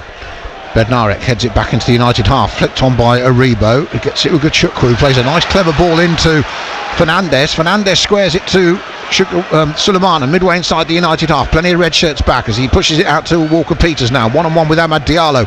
Walker-Peters comes in towards the edge of the penalty area, passes it off to Fernandes. I think he apologises almost for going backwards. Yeah, sloppy pass, that's why he's apologising. It wasn't any problem, but it could have been a better pass. Yeah, bobbled to Harwood Bellis. Here's Dibbling. Can he perform on the biggest stage in English football, Old Trafford? 0-0, Solent Sport, quarter of an hour gone, and Southampton have had the better of Manchester United so far in this game. It's whether they can keep their concentration at the back as Aribo goes past 2 players without them being there really. Here's Fernandes driving to the edge of the penalty area, into the penalty area, shoots, and it's straight at Onana, who saves it, and immediately Ivan Juric is applauding his players for their positivity and the way they're driving forward with possession. This time it was Fernandes who got the shot away in the 16th minute, and Onana, it was comfortable for him. Yeah, 2 shots on target in a couple of minutes here, and Joe Aribo receives the ball, skips past the United player and plays it to Fernandes, who does the right thing, drives forward, gets into the area, has a shot, but not successful on scoring at him, but it's a shot on target. Certainly giving United plenty to worry about so far. They've just got to make sure they focus at the back as Højlund goes up against Bednarek. Bednarek slides, but Højlund will keep it in on this right hand side, 5 yards from the penalty area. Diallo outside him, he uses as a decoy, goes back to Ugarte. Uruguayan finds Amad Diallo. Now he's driving at Walker-Peters. Little ball back into Garnacho. Little pass to Fernandes, and it's gone behind for a corner because his shot that he tried to place deflected off Harwood Bellis and ballooned out for a corner to Manchester United. Yeah, dangerous. First time Man United's been up on half of the pitch and gets into the box area and plays a good defending. We're leading Fernandes into the tight area, but he's on 18 yards, Adam. You've got to be careful with letting him shoot there. Yeah. Diallo will take the ensuing corner from in front of those Saints fans, just to our right. We're about 2/3 of the way down the pitch here, and Diallo is ready. Players bounce up and down. The 6-yard box is crowded with yellow shirts and red shirts. The fans wait. Diallo's taking ages to deliver this. Eventually the Ivorian is ready. Assistant referee says get on with it, and he does. Left-footed right under the crossbar, cleared away by a good header from Saints initially, and then Dibbling doesn't know what to do with it, and in the end just kicks it out of play for a Man United throw and gets organised, which is, for me, probably the right thing to do rather than try and carry it away from him. I think Dibbling thought about taking Fernandes on because he was kind of one-on-one with him, but when you're going to clear it, just clear it high and wide at least. That's kind of the experience. When you clear it not far enough for me. Small little details. Yeah, he could have got another 10-15 yards on that if he wasn't going to take halfway line at least. I think you're right. I think he was thinking about it, so made the decision at the very last second to poke it out of play. Referee sees something, and he gives a free kick, John Brooks, to Manchester United out on that far touchline. Yeah, it's on Fernandez, and I think it's Howard Bellis who's a little bit tight on the end there, but Man United got the ball, but the referee decided that was a free kick. Yeah, it might have been a good shot call, but either way, it's a United free kick, and Sugawara pleading. Actually, it might have been his tackle. There were 2 or 3 there, it could have been. Either way, Fernandez will fancy this to whip this right-footed out from that far side. Ramsdale waits under his crossbar, his Dayglow orange kit, as with the Dayglow orange boots. Fernandez takes it short, he goes to Garnacho, he hits it, pings off ahead. Fernandez is down on the floor, having taken the full brunt of that on his forehead, and it bounces out on this near side for a United throw, but the referee says we'll have a stop in play. That's a head injury, and Mateus Fernandez is out flat on the floor in the box. Thankfully he's sat up quite quickly. It's 0-0, 19th minute. Former Southampton midfielder and Norway international Joe Tessum alongside me, of course. And when we finish the game, and I've gone to get reaction from the tunnel here at Old Trafford, we will record Going Home with Adam and Joe, our BBC Sounds exclusive weekly or match nightly series, and we'll do our latest episode off the back of this game, of course, so you can hear it on your way to work tomorrow, or even there'll be fans here tonight who will look for it on BBC Sounds when they finish the game and have got the long drive home. Hopefully it'll entertain them for half an hour or so when they're on the way back from Old Trafford tonight. You can get that by subscribing on BBC Sounds. As United attack down the left, they've got it with Garnacho, back it comes, and it's gone wide, and it wasn't even saved by Ramsdale. It's been put wide by Garnacho, who probably should have done better. Set up by Højlund down the left. First time Saints have been caught, and it was a sitter for Garnacho, and he's put it 2 yards wide of the post. Yeah, I mean, it's a little bit easy. It comes from the halfway line. We're pressing high, Adam, and when you press high, you've got to be tight. First Højlund comes short, lays it off to Fernandez, has a touch and plays it in behind. Højlund shows his pace against Bednarek, who's nowhere near it, and then goes forward, crosses it perfectly, the Garnacho, and should have scored. But I tell you what though, Howard Bellis is in the right area to stick a foot out to block it, and he blocks it in the way that Garnacho plays it on the outside of the pole. So well defended, but that should have been 1-0 to Man United. Yeah, I wonder what would happen with the other way round. Garnacho passing it to Højlund, maybe it would have been a better result for United, but either way it's a good result for Southampton, as Aribo wins it back in the middle of the park. Did well against Mazraoui. Now it comes across the pitch towards Walker-Peters, but he's got Diallo all over him, and then Howard Bellis gets it on halfway, reacts to the loose ball, hangs it up down this left hand side. Diallo's back now battling and wins a free kick against Walker-Peters, who bundles him over. Yeah, that's stupid by Walker-Peters, because he could put pressure Ahmed on the pressure there, Diallo as you call him. Yeah, he could have put him on the pressure, not running into him, because he could have just let him have the first touch and then read the situation. Instead he runs into him, and Diallo Ahmed just falls over easily and gets the free kick. The referee has to give it, but could have avoided that. It was good pressure. Yeah, let off. Because he's facing his own goal. He's deep inside his own half. He can't go anywhere positively with the ball, and Saints could have penned them in a bit. As it is, Onana comes outside of his penalty area, takes a long clearance in his violet kit, all violet, lavender, whatever you want to call it, something like that, and the ball finally brought down from the middle of the park. Now Amad Diallo attacking down the right. He's in the box. Walker-Peters with him. Can't stop the cross. Comes back out to the edge of the D. This time the shot might come in from Garnacho again. He can't get the shot away. Mino is tackled. Looked like a handball for Garnacho. Given.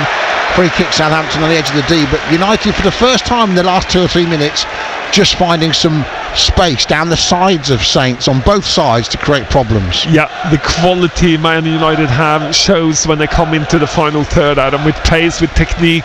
They come more alive. Diallo Ahmad looks much more comfortable on this side of the pitch and as a wing back defending Adam, and that's where we got to take advantage of him and push him further back on the pitch. Since beating Manchester City 2-1 on December the 15th, Manchester United are winless in 4 Premier League games under Ruben Amorim, lost 3 of those and drawn 1. Saints, of course, winless in 10 since beating Everton at the start of November. Ball out on the far side near halfway for a Manchester United throw. We are midway through the first half. You're listening to Saints at Old Trafford against Manchester United. It's 0-0, and you're listening on BBC Sounds and BBC Radio Solent. And So far, so good. But with a quarter of the game gone, United just enjoying their best moments. Ivan Juric just throwing a bottle of water on the floor in disgust at something. Now he turns back to his own coaches and gets annoyed. And I wonder what he's seen that's got him so angsty. Yeah, I'm trying to work it out as well. I'm not sure what it is in a way, but he'll be spotting something. It's very animated on the. He doesn't like the way that throw-in was easy, that's for sure. And then Mainoo's through. Ramsdale out of his goal. Mainoo squared it, but only as far as Saints, who cleared it. United will come again. He's Amad Diallo from 20 yards out. Shoots well wide. Goal kick, and Ivan Juric is flipping his lid down in front of us, because Saints, they were very, very lucky that Harwood Bellis was able to clear that. Fernandez's pass to Manu is unbelievable. It's just a run he finds, it threads it too, and luckily he tries to play it in the middle, and Harwood Bellis reads the situation. Manu should have had a shot on target instead and trying to pass it, but he probably would have scored as well. Tries to pass it into the middle, but Harwood Bellis picks up the play and does his job and blocks that, and way too easy. We need to be tight then. Fernandez is the troublesome guy, Adam, when we go forward. Yeah, Man United goes forward. Yeah, you can't give him time on the ball. I wish Saints did have him. You can't give him time on the ball, as this time Fernandez tries to turn it around the corner for Dibbling. That'll be easy for Martinez. It's a real battle for Dibbling, that is, tonight, because he's up against a very, very tough operator in Lisandro Martinez, the Argentinian defender. So he's going to have to man up tonight out there if he's going to give Martinez the run around, because he will kick him all night. As the ball goes long from Saints, cross field. That's a good header, cushioned header from Sugawara. Keeps the ball in control for Saints on halfway, and then it's given away by Bree. Tried to play it to Rebo, and Saints are slow to react. And now here comes Garnacho again. He's gone past Harwood Bellis. He's into the box, left of centre, blocked by Bednarek. He gets a second bite. This one's blocked by Harwood Bellis, and then Diallo and Walker-Peters compete to corner to United. Half the ground thinks Walker-Peters handled that. This will be a very soft. Yeah, that's not a handball. It can't be a handball. Very soft if he gives it. It is in the air, and it's a challenge between two players. How can that be a handball? I can't see that. If you give that, then Diallo Ahmed comes together, and the ball lands in the middle, and then lands on the. Yes, it lands on Walker-Peters' arm, but it's a challenge. But again, too easy for Man United up front there to cut through us, Adam. But we're great working hard. Harwood Bellis as well. Yeah, to stop Harwood Garnacho. Bellis has to block it. Bednarek has to block it, but. I mean, it's not given. It's checked. It's not given as a handball. No, Peters living dangerously. Yeah, I wouldn't give that, but it is a clash between two players, and it hits his hand out. 26th minute, corner again for Diallo from this right hand side, left-footed right under the crossbar. Header from Bednarek is excellent, got there in front of Ramsdale. Again, it's going to be up to Dibbling to decide how to clear it and get rid of it. He holds on to it deep inside his own half, goes back to Bree. He leathers it back towards halfway, and Mazraoui will collect, but his first touch is sloppy, and Saints might break here. Sulemana in the centre circle, he's over halfway. He's got Fernandez to his left. Walker-Peters is coming up as well. He gets it off the Portuguese. He's got very little support as he gets down there. 3 red shirts coming towards him, but he does well to go back to Harwood Bellis. And after 2 or 3 minutes of United pressure and a couple of great chances for the home side, this is just what Southampton need after 26 minutes. A bit of possession again to get the ball going back the other way. And Sugawara on his outside, his Bree tries to play it back to him, might deflect forwards Dibbling, and just held off by Kobe Mainoo. Garnacho goes back to Fernandez. He shows too much of it to Leslie Ugochukwu, who wins it off him. Aribo then finds Harwood Bellis almost midway inside United's half, plays it out to this left hand side to Walker-Peters, working with Sulemana, wants to give him the return ball. He might get it as it comes off Yoro's knee, and then Sulemana battling over there, doesn't want to give away a free kick here. He's got United pinned out, just make it hard for them, which is what did happen, because back for Ugochukwu. He could have shot then, the away fans wanted it. Then the ball bounces out the edge of the box. Saints don't win it, but it's given away by Garnacho, and that's a relief as Bednarek stepped forward and read it. And then Dibbling has completely turned Martinez. He has done him. He's driving into the box. He's in the penalty area. He shoots, and Nana saves. Goes back to Fernandez. It's a double save. And then it's cleared away. Unbelievable from Andre Onana to deny Saints the first goal in the game. Dibbling's chance. Then Fernandez on the follow-up. How did he save it twice? I don't know how it's still 0-0. Fernandez should have scored. What a turn by Dibbling in the middle. Just like he wasn't even there, Adam. Just turn, and that's the Dibbling we need to see. Turn with his left foot on the outside and gets pace through the corners when he runs one, and then he just accelerates with the ball. brilliant play. Gets in this left foot and we come again at him. And Sugawara's coming down the right. Is in the box on the right. Looks back to check it inside. Dibling's coming. Gets his messes up his shot. But Aribo will shoot. That's blocked by Matthias de Ligt. And it balloons away and out to the penalty area. And Southampton have come back strong at Man United here after almost going a goal behind themselves. What a good start to the game. 28th minute. I got to continue because Dibling gets into his left foot, shoots, saved by the keeper, but the rebound lands perfectly on the Fernandez's chest. Just has to put it in. Too much power at him. And it's a great save with his left hand. To get up twice. Twice and save. But Fernandez should have scored that, and that's the weak part there, Adam. Juric is crazy. I enjoy watching him on the touchline. The fourth officials come over to tell him off. He's ranting at Ruben Amorim. He's giving it everything. His players are giving it everything. To be fair to Ivan Juric, his players are absolutely. This is some of the best football we've seen from Southampton this season, Joe. Aribo, middle of the park, and the fans can hear it. Can feel it as well, and they're up to our right, as you can hear.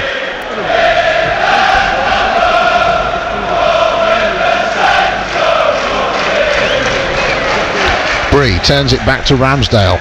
What a good game so far. 29th minute.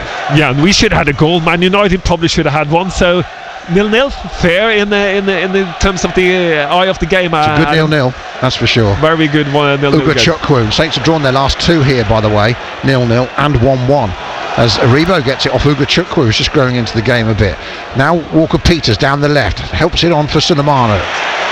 Yoro decides to go off his feet and make the challenge legally. Throw into Saints, almost level with the edge of United's penalty area on this near side. I think that's when I want Sulemana to be a little bit tougher and stronger at him, because I think he can hold that off and turn him at him, because he rushes into him. But Sulemana is kind of more happy to get the throw in on that situation. Jim Ratcliffe about almost level with me, about 30 yards to my left, looking anxious. Saints have it over halfway. Here comes Mateus Fernandes again. He's got Yoro in front of him, inside left, looks to his options, pokes it across towards Dibbling. Dibbling will shoot from 20 yards, and he's fired that one high and wide. I don't mind him taking the shot early. It's a good thing to do. It's a goal kick to United. Ugarte is having a tough time with Joe Aribo. Joe Aribo is really having a good game in midfield against Ugarte, Adam.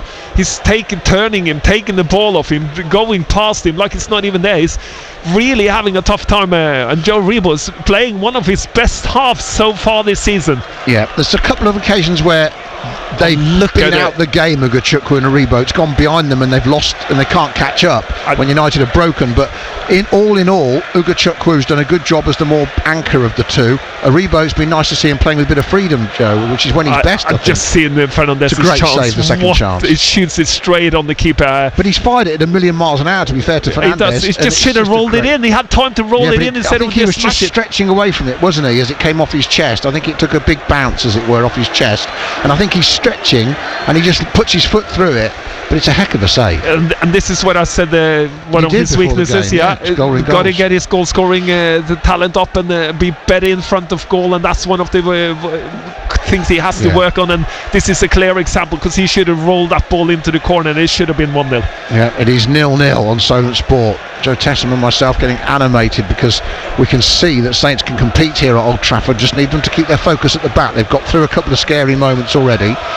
They need to button that up a bit, and the threat they've shown has been terrific. And Fernandes now shadowing de Ligt as he goes square to Martinez down that left hand side, chips it up to halfway towards Rasmus Højlund, who fouls Bednar. It wasn't much in that, could have played on really, John Brooks. Yeah, he's probably correct, but I think if you let the game go there, no one's complaining. The two players went up, the ball bounced to Harwood Bellis. You can just carry on. Yeah, and Harwood Bellis is in no problem of doing what he's doing, Adam. So, well, Saints have possession, and Fernandes is being shouted at by his manager. Turns and looks and almost says, "Well, what do you want?" As Harwood Bellis brings it forward. Big night for him. He'll be looking forward to this at Old Trafford. Stockport-born boy like Kobbie Mainoo, back in Manchester in the Premier League, and big night for him. I'm sure he's got plenty of family here, and he's had a great game so far. Harwood Bellis blocks particularly getting in the way of a couple of shots, and James Bree making up that triumvirate at the back. So Ramsdale puts Harwood Bellis in a bit of a position there, and he does well to get out of it by spotting James Bree, who's free on the right, and Bree will bring it up towards halfway. Sugawara outside him, just over halfway. Back inside him comes Ugachukwu, gives him an option. Leslie Ugachukwu, could he be recalled by Chelsea before the end of the month? He might be. Could he stay? Now he's playing a bigger role in the team. Is he more likely to stay? Hopefully. The numbers, of course, Shea Charles has come back to Saints, but he could get loaned out again, of course, to another club or to Wednesday if they're willing to pay another fee. 33 minutes gone here. It's 0-0 at Old Trafford in the Premier League. Saints having their fair share of the game. Both teams have had great chances. Neither team has scored. United have only scored 23 goals in their 20 games, although that is 11 more than Saints with their paltry 12 from 20 games. But United defensively, 28 against, 9 of those conceded to headers and 9 from corners as Suleimanis turns Yoro. He's absolutely done him, and he's got 20 yards of space, and he's racing into the box. De Ligt with him, he skips past 2, he shoots, he curls it wide.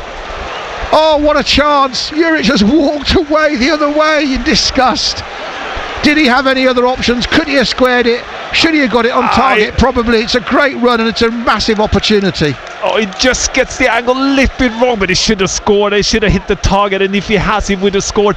He does a little dummy, lets the ball pass him and runs past the Euro there and gets one with the De Ligt, who does actually quite well, and Fernandes comes to help him to overlap, and he drives inside.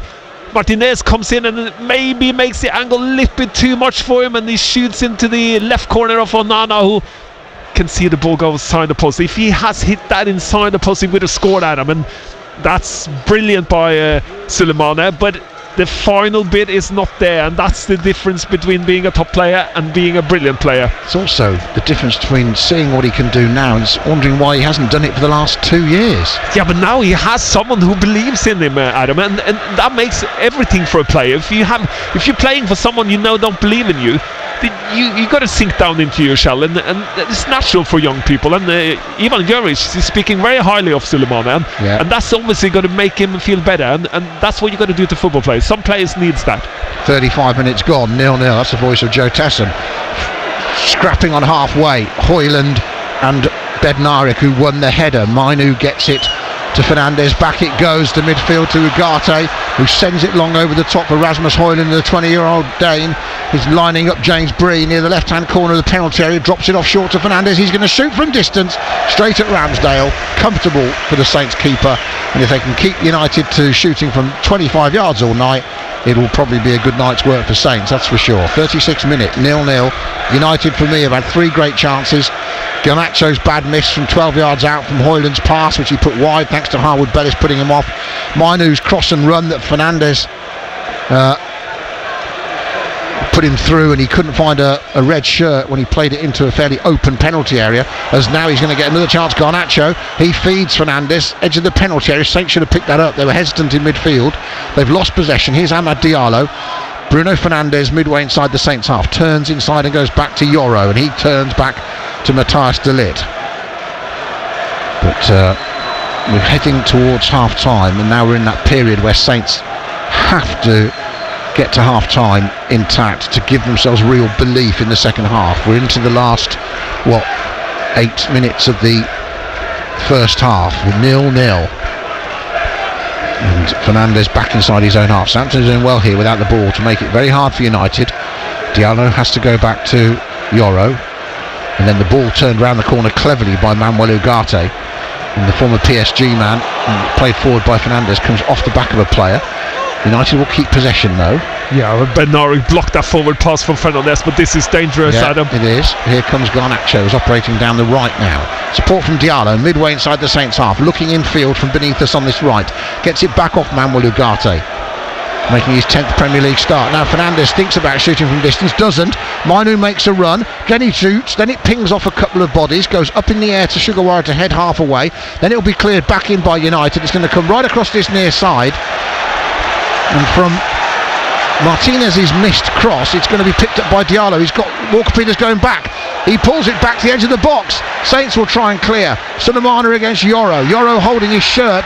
Referee gives the free kick eventually. Should be a yellow card. It isn't, but it should be because he was holding his shirt. And John Brooks, because it's at Old Trafford, hasn't given him. I think Walker Peters let him go too far in that. It should be quicker out to him, and so he can't run up against Walker Peters. Walker Peters kind of needs to go tighter and make it more difficult. Well, he's not stopping the cross either, because he's letting him cross. He's giving him the cross. He's letting him cross, which is, in my eyes, the total wrong thing, especially when he's almost on the 5-yard box. Yeah, and on the byline. We need to stop Fernandes for getting too much space in the areas. I know you said let him shoot from 20 yards. One guy I don't want to let shoot is Fernandes. So you got to be tighter to him. You've got to be blocking that space and avoiding that problem in front of our box. I guess what I mean is, if they reduce the shooting from outside the box, that's not a bad job, but obviously you don't want to watch them do it and not put pressure on, as Rebo just loses out to Diallo on this near side, and he goes backwards to Matthias de Ligt. Ruben Amorim pacing around. Andre Onana has made a fantastic double save to keep the score level. Then Bednarek once more, just too good for Rasmus Højlund, who was waiting for the ball to come to him, and Bednarek stepped in front of him and took control of that. Yeah, Bednarek very aggressive, very hungry on winning that battle today, which is good to see. And he can do it because there's no one running in behind, so you can take that little gamble it is. Sometimes you got to be aggressive, and you got to win that. If you don't win it, you're in trouble. But I don't think we'll be that much in trouble because no one from United runs forward. Should be at the peak of his powers, really, Bednarek, 28 years old, as Dibbling clashes with Martinez. It just comes out for Mazraoui. And Bednarek making his 247th league career start as a senior player. Vastly experienced now, that's for sure.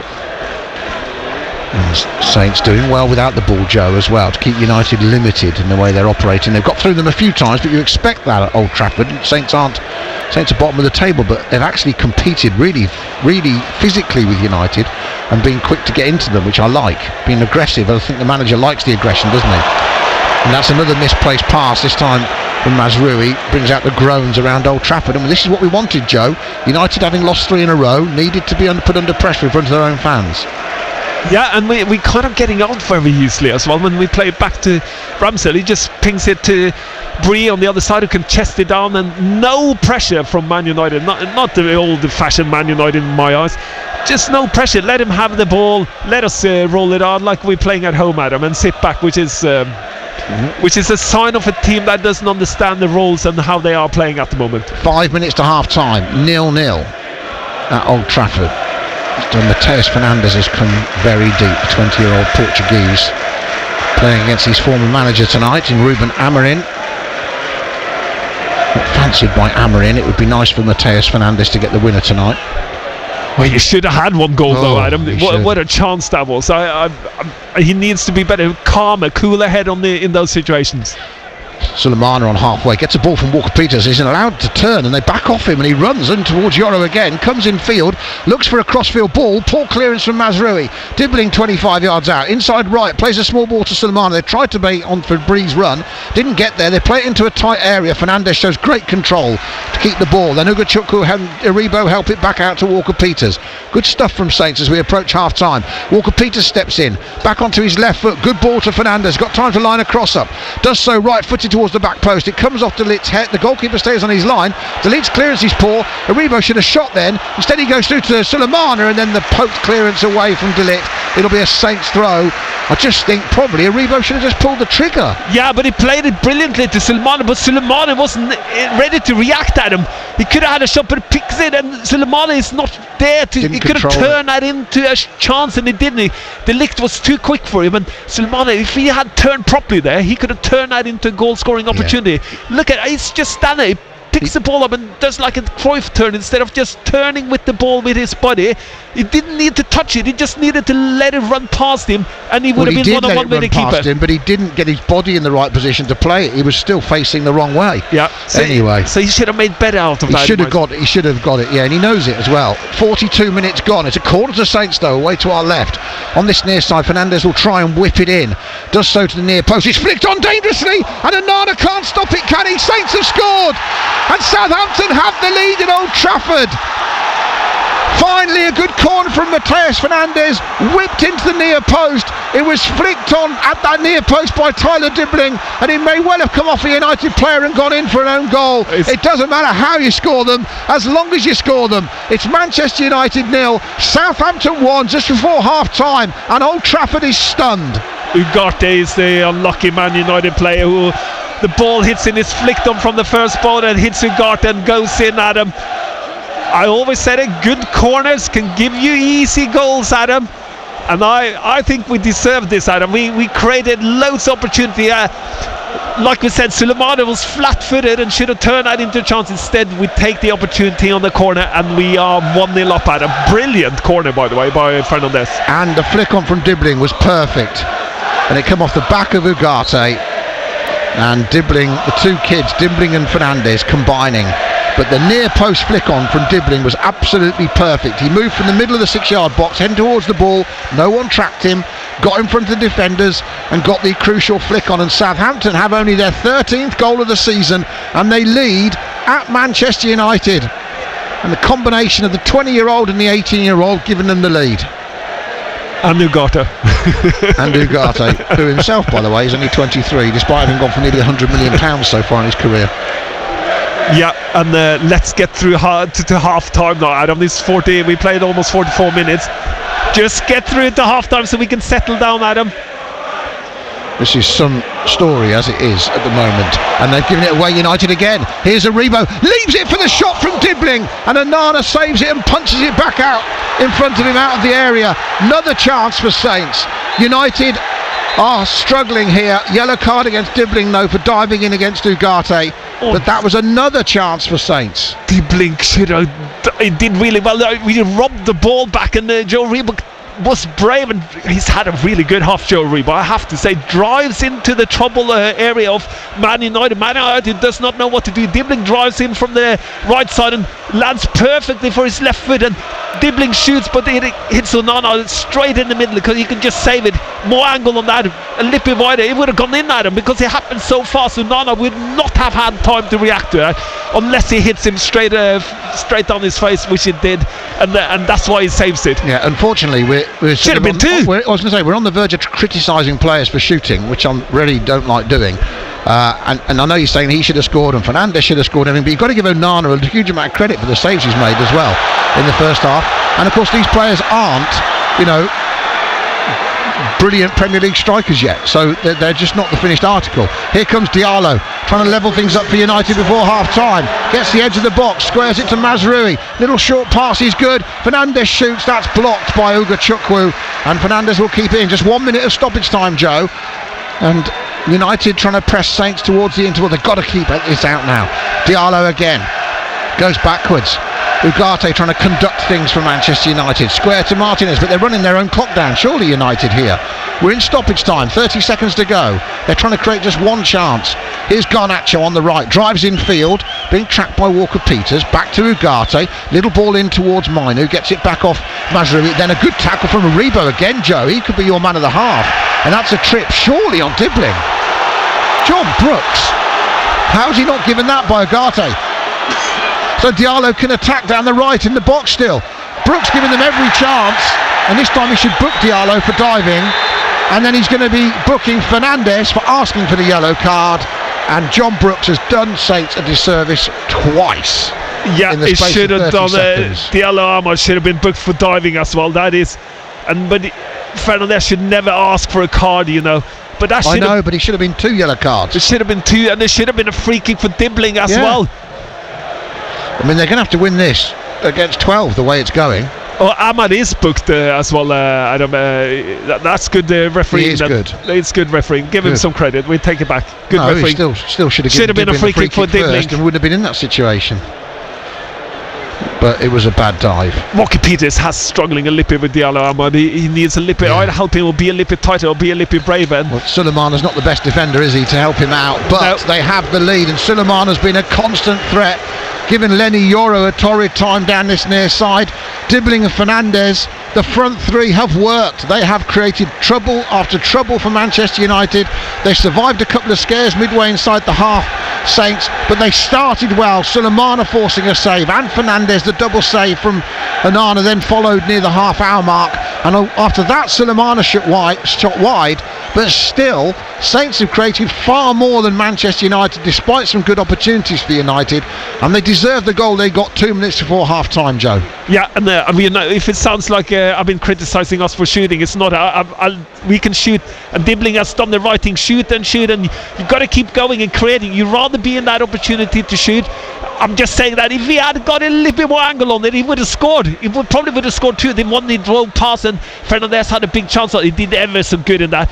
Drove in, cut it in, little cut to the left, and then used his left foot to roll it into the corner. Should have been a little bit wider, and it would have been another goal at him. But we are getting closer to the second goal in terms of United getting one. Saints have had just under 48% possession. Their XG is over 1, which makes a nice change. 1.25. More important, they've had 8 shots, 5 on target, Joe, and they have given United problem after problem. And the belief they must have now going into the dressing room, because they could be saying, lads, we're 1 up, but we could be 2 or 3 up here. Probably should have been, Adam. And the way they have played, we look like a football team, Adam. We are playing on lip and risk in terms of the back, because we are playing with a high pressure. But when we get up on the pitch and how we press United, we are creating turnovers every time we can press them, and we are organised in terms of our pressure. The times we have to be a little bit more careful is when they play in behind, and when Fernandez is on the ball for them.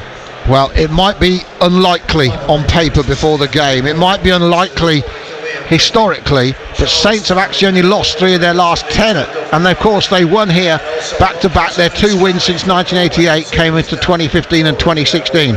Both those were 1-0, and the score at half time here tonight in 2025 is Manchester United 0, Southampton 1. This is BBC Radio Solent Sport.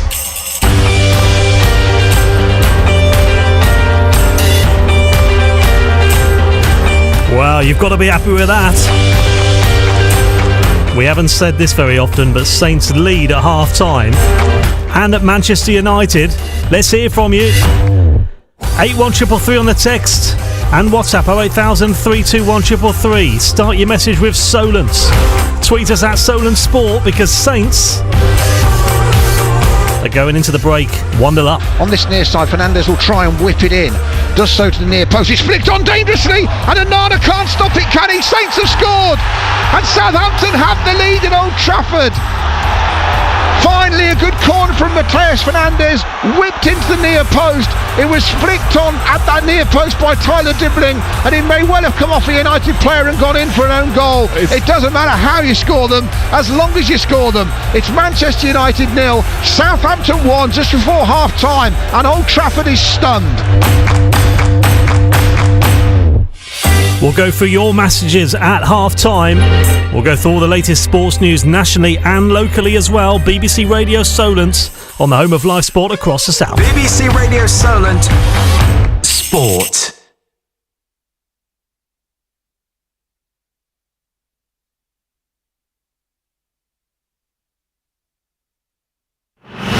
Ian Wilding. BBC Radio Solent Sport. Hello, good evening. So 1-0 lead for Southampton. What about that then? Just before half-time, that goal going in, and that own goal on 43 minutes. Elsewhere in the Premier League as well, this was a 7:30 kickoff. It's Ipswich 0, Brighton and Hove Albion 1. Matoma getting a goal on the hour mark. There's still another 25 minutes to go in that game. While in League 1, it's Shrewsbury 1, Wrexham 1. John Marquis, the ex-Portsmouth striker, giving Shrewsbury the lead on 17 minutes. But Stephen Fletcher, veteran now, former Burnley and Wolves striker, scoring 7 minutes later. As I say, 37 years of age. At half-time, it's Shrewsbury 1, Wrexham 1 in League 1. So not a lot of games taking place tonight, as you would expect on a Thursday. This one, Johnny in Tidworth. Hello to you. Amazing what can be achieved with belief and a manager who can adapt his tactics, says Johnny in Tidworth. This one says, a superb first half performance from Saints. This is from Chris in Southbourne. Could be 3 up. Plenty of pace up front with Dibbling, Sulemana and Fernandez. Keep it tight at the back second half. Wonderful stuff, says Chris in Southbourne. A good first half from Saints. Just wish we had a goal scorer, as could have had 3. Would like us to be a bit more solid at the back. Come on, Saints, let's get a win, says Goldie. Great commentary, says Clive from Poole, and so refreshing to hear Saints really take the game to United. Hopefully we can keep it going. Big respect for the travelling Saints fans, and at last Southampton have got something to cheer in that first half in the Premier League, and hopefully building on that win against Swansea in the FA Cup 4 days ago. This one, Paul Shire from Yeovil simply says, I am loving it. Keep those messages coming in if you want to join in the conversation on the text 81333, Solent your first word, WhatsApp 08000 321 333. You can send us a tweet as well at Solent Sport, and Stephen Cross simply says, yes lads, deserved. Loads of messages coming in, and it's nice to see some good positive ones today, because understandably with Southampton, with just those 6 points before tonight, but they have a 1-0 lead at Manchester United, who were 15th going into the game and stay there as things stand. In other sports news today, in League One, as we were saying, Wrexham against Shrewsbury's 1-1, but at the Masters Snooker in London, Sean Murphy is through to the semi-finals after a 6-2 win against Neil Robertson, and there's a 3-way tie at the top of the leaderboard in golf's Dubai Desert Classic. 22-year-old American amateur David Ford is one of 3 players on 7 under par. Rory McIlroy, who's aiming to win the tournament for a 3rd year running, is 5 shots behind. While in cricket, the 3rd one-day international at the Women's Ashes takes place tonight. Australia having a 4-0 lead in the multi-format series. England must win at least 3 of their remaining 4 white ball clashes to retain any hopes of claiming the Ashes as well, ahead of that series-ending test match.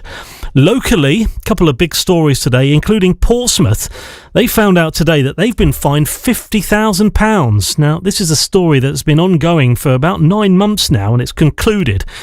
And they've also had their match day planning criticised after those crowd disturbances after that League One game with Barnsley in April, when they sealed promotion and sealed the title. Pompey winning that match 3-2 thanks to that late goal from defender Connor Shotnessy, but the game was marred by a post-match pitch invasion during which Barnsley player Jamie McCart was struck by a fan, and there's plenty more on that story on the BBC Sport website on the Portsmouth page. Loads of our podcasts available to listen to as well. The latest Cherries Unpicked, that dropped for us today. Steve Cook, the former Bournemouth captain, just search Bournemouth into sounds to listen to that. And let's just hope there's going to be I won't say anything, but we just hope that they're going to have some sort of decent result for Southampton at the end of this game today, and Adam and Joe can drive home from Manchester happy. Going home with Adam and Joe, that will be available for you to listen to later as well on BBC Sounds. And AFC Bournemouth, in some other local sports news, they've agreed terms with Chelsea over a January move for 19-year-old star Zane Silcott-Dubry. The deal for the winger includes a salon clause and future incentives for first-team appearances. So far, so good for Saints. They lead 1-0 at Manchester United. This one, my nephew, Mark Gingle, set the alarm for 3 a.m. in Thailand to enjoy the match, so keep it up, Saints. And at the moment, that alarm... It's a good job that you did set that alarm with that 1-0 lead. Steve on the Isle of Wight says a great first half, and let's hope they keep playing as well in the second half, before saying, come on, you Saints. And a reminder that this match is available tonight, we're pleased to say, as well as all Solent frequencies on your smart speaker and BBC Sounds this evening. The 3rd of 6 commentaries this week, with 2 on Saturday and 1 on Sunday, when Saints are in action again when they go to Nottingham Forest. Now let's bring you some boxing audio now. And this is one that's a local, Ryan Garner, Southampton boxer. He's headlining a full championship card in Bournemouth as he fights Salvador Jimenez for the European title. A media day took place today at Southampton St Mary's Stadium. Our man Dan George was there. He spoke to Ryan Garner. He spoke to 4 or 5 boxers as well who are going to be involved, local boxers that is, on March the 1st. And he's also been speaking to promoter Frank Warren, who says he's very excited about that night in 6 weeks' time. Well, I'm really excited for the show. I'm excited for Ryan and the fans because, we've sort of been working with quite a few boxers from the area down there, and like with Royston Barney-Smith as well as Ryan, and with Lewis Edmondson and the other guys on the cards. And we felt it's a moment now for us to start taking it to another level. So that's what we're doing. So we're launching it with this show. We're going to make sure it's a regular situation. We're going to build it like we've built shows in Manchester and in Liverpool. And we feel it's a real hotbed of boxing down on the South Coast. So, Ryan in there with Salvador Jimenez for the vacant European title. That's a cracker of a fight, and it's a great opportunity for Ryan. And if he comes through, I'm quite confident I can deliver a world title fight for him, and I would love to do it at St Mary's. Sure. And I mean, for Ryan in his career, this kind of trajectory that he's now kind of come on, he's now headlining in his own show down in Bournemouth. Was there always kind of I guess the sticking point with Ryan and having him headline a show down here? Was the sticking point always the venue? Because Southampton doesn't have that kind of in-between venue. You've got 30,000 St Mary's Stadium and then there's not really much else. So was that kind of difficult in terms of trying to find the perfect place for him? Yeah, it was. I mean, that's being very honest about it. So we've had to pop along the coast a bit, to get the ball rolling. But it's a lovely venue and in Bournemouth. So I'm really, we're grateful that we can, at least we can get a show on down there. But this is the way forward. Obviously, the fact that the matter is there's a stadium there which seats 30,000. We could probably get about another 6 or 7 on the pitch, so we can put on some sort of event down there, some really big event. Providing Ryan and also the other guys are all successful. But there's some fabulous fighters down here. I'm so pleased with how Ryan's turned his life around now and how well he's doing. And as I mentioned earlier, young Royston, I mean, he's something special. He is. He's been with us from day one, and he's going from strength to strength. And I think he's going to be a big, big star too. In terms of Salvador Jimenez, he's been a European champion before. He's had the opportunity to fight for that. How much of a threat do you see him being? And is this really a 50-50 matchup in terms of, it's going to be really competitive? It will be competitive, and Ryan's going to have his hands full, but I believe in him. We all believe in him. We think he's a quality fighter, and I said that, he had a few hiccups in his career, but he's got to put all that behind him. He's settled down there. He's really focused on his boxing and living a right life, and that is what you have to do if you want to be a champion. And as much as it's a tough fight, I hope and believe he can come through it. But if you can't beat this guy, he's not going to win a world title anyway. So that's what he's got to go out and show us what it's all about. He's got to capture that EBU title in a couple of governing bodies that'll put him in the top 3 in the rankings, and the rest of it is for us to do outside the ring to deliver him his opportunity. But this is something for him, this is probably the most crucial fight of his career, because for him he's either going to get to achieve his dream or not, or get the opportunity to achieve his dream in getting the world title fight or not. And it all is about whether he can overcome Jimenez. And what did you learn from the Archie Sharp fight, where you saw him take, an undefeated record off someone that he had something, mid-20s in terms of wins and was undefeated, and Ryan got a huge win. What did you learn from Ryan on that night, and what did that tell you about him? Well, it was a great win. I mean, I've always been a big believer of Ryan, and as I mentioned earlier, he started off, he had a great run, and then he had a few problems, and he's regrouped now. He's settled down, and he's doing what he's doing. But that fight was a tough fight for him. I think at one stage, Archie was number 1 ranked by 2 organisations, and he had a couple of problems himself. And the fight that he won, the way he went about it was just brilliant. He's an exceptional talent. There's no doubt about that. And just looking through the rest of the card as well, let's talk about him. Royston Barney-Smith, he's back on this card. He's a very intense guy from the interactions I get with him. For someone so young, I'm almost kind of in awe sometimes of how intense and focused and dialed in he is. How impressed are you with him? And I mean, his last kind of fights, he just continues to keep impressing, doesn't he? He does, and his dedication is unbelievable. I mean, he trains up, he's not far from my office in Hertfordshire, so he comes here to train. So that's how dedicated he is. He's sacrificing a lot to come up here and lives up here most of I think it's 6 days of the week. So, that's his commitment. But he knows, and that's what I like about him, his work ethic.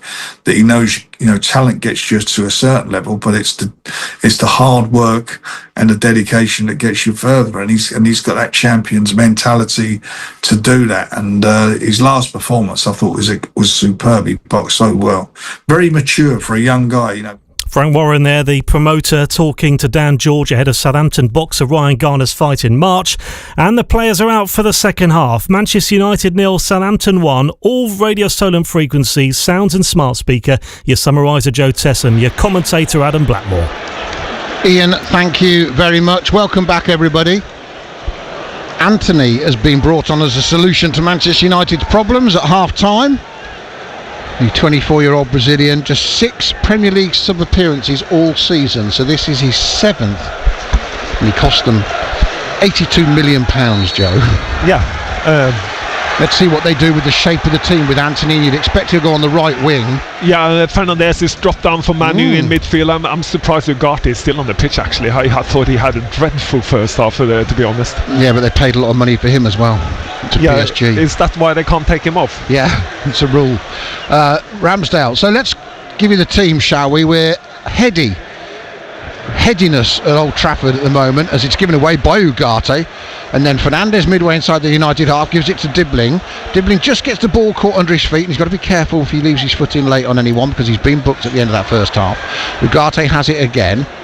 Mazraoui midway inside his own half. United playing from right to left towards the Stretford end away to our left in this second half. Ugarte sends it long. That's actually a great ball to Fernandes. Now the Saints are backpedaling. Fernandes 25 yards out. Good ball. Little reverse pass, and it's boomed over, but off Harwood Bellis. Another excellent block as Anthony came off that right wing diagonally down the left, and Fernandes fed him, and the shot was blocked and spun over the crossbar for a corner to United. Trying to start the half fast, the home team, trailing Saints by a goal to 0. Yeah, and Tyler Dibbling, bad touch leads to that attack because we lose the ball in a good position, Adam. And if he had a better touch there, he could have either taken the player on in terms of getting a shot off, but he loses the ball, and that creates that attack. And Fernandes is running from the deep in midfield, and that's the problem. So corner from the right for United, header away, booming one from Leslie Ugochukwu, who comes out only as far as Garnacho. Out it goes to Diallo, another cross, left-footed. This one comes off the head of Sugawara. And United are back near the centre circle, but they have Bruno Fernandes on the ball, their talisman. Then Anthony drops it off out on that right wing to Amad Diallo again, faced by Kyle Walker-Peters. And then the cross is going to come in early. Harwood Bellis heads it, but United first to the second ball here early in the second half. 3 times there the ball's come out, and 3 times it's been a red shirt that's picked it up. Saints under pressure, they can't clear their lines. Into Garnacho, they stand off him. Bree comes chasing across to try and stop Delit. He shoots, blocked by Bednarik. That balloon's out of the box, and again it's the United head that wins the ball in Martinez over Fernandes, and thankfully United have put it out of play. But Southampton have got to start winning some second balls there. When those crosses are coming in and coming back out, they just can't let them keep coming back and back and back. No, but luckily it's landed to the players, which I don't mind. Delict gets it in a dangerous position, and Euro gets it in a dangerous position, and they don't know what to do with it. That's when you get defenders in the wrong area, but you never know, they can score wonder goals with a lucky shot, but it's fallen to the wrong players and the right players for us, but you are right, we've got to be tight there, Adam, being tighter to where we are in dangerous areas. Can't give away space. Well, they've given away the ball straight from their own throw-in, straight into the head of Nusir Mazraoui. Delit, 10 yards inside his own half, squares it across away from us, from left to right, through Yoro, out to Diallo, and his ball in wasn't held by Hoyland, who couldn't keep it, but Fernandes has rescued it again, and then it's given away. Diallo showed too much of it to Kyle Walker-Peters. He wins it and goes back inside to Harwood Bellis, playing on the left of the back three, remember, last couple of games. Total change of position for him, and Aribo does well to find Sulemana. Back it goes to Walker-Peters, and then why didn't he play on? United were moaning, and Walker-Peters put his arms out as if to say, what are you moaning for, when he had the ball. Yeah, just keep playing till the whistle goes. That's what you learn when you are a child. Play to the end of the... Now that's a long ball over the top from Bednari. It could be a beauty. I think Sulemana's onside. He is. He gets it. He shrugs off the challenge from Martinez, who went across with him. He still got it down the left. Walker-Peters on his inside, looks to cross, blocked, corner Saints. And what's good with that is Sulemana runs in behind, not offside, strong wins that against the El Ahmad. plays it to forward running Walker Peters, who tries to cross in the right of there. The good news is we got 2 players in the box, Adam.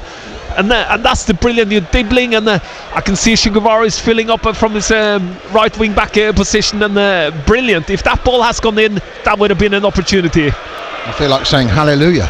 Hallelujah. Saints with the corner away to my right on that far side. Again Fernandes from that left hand side, whipping it in right footed. Dibbling gets to get a flick again. United struggle. They have given away 10 goals from corners now, including Saints. Saints know that's a weakness, and then they can't keep the ball to clear their lines. Garnacho arms out, looking upset, and Ruben Amorim comes out to the edge of his technical area, having been sat down.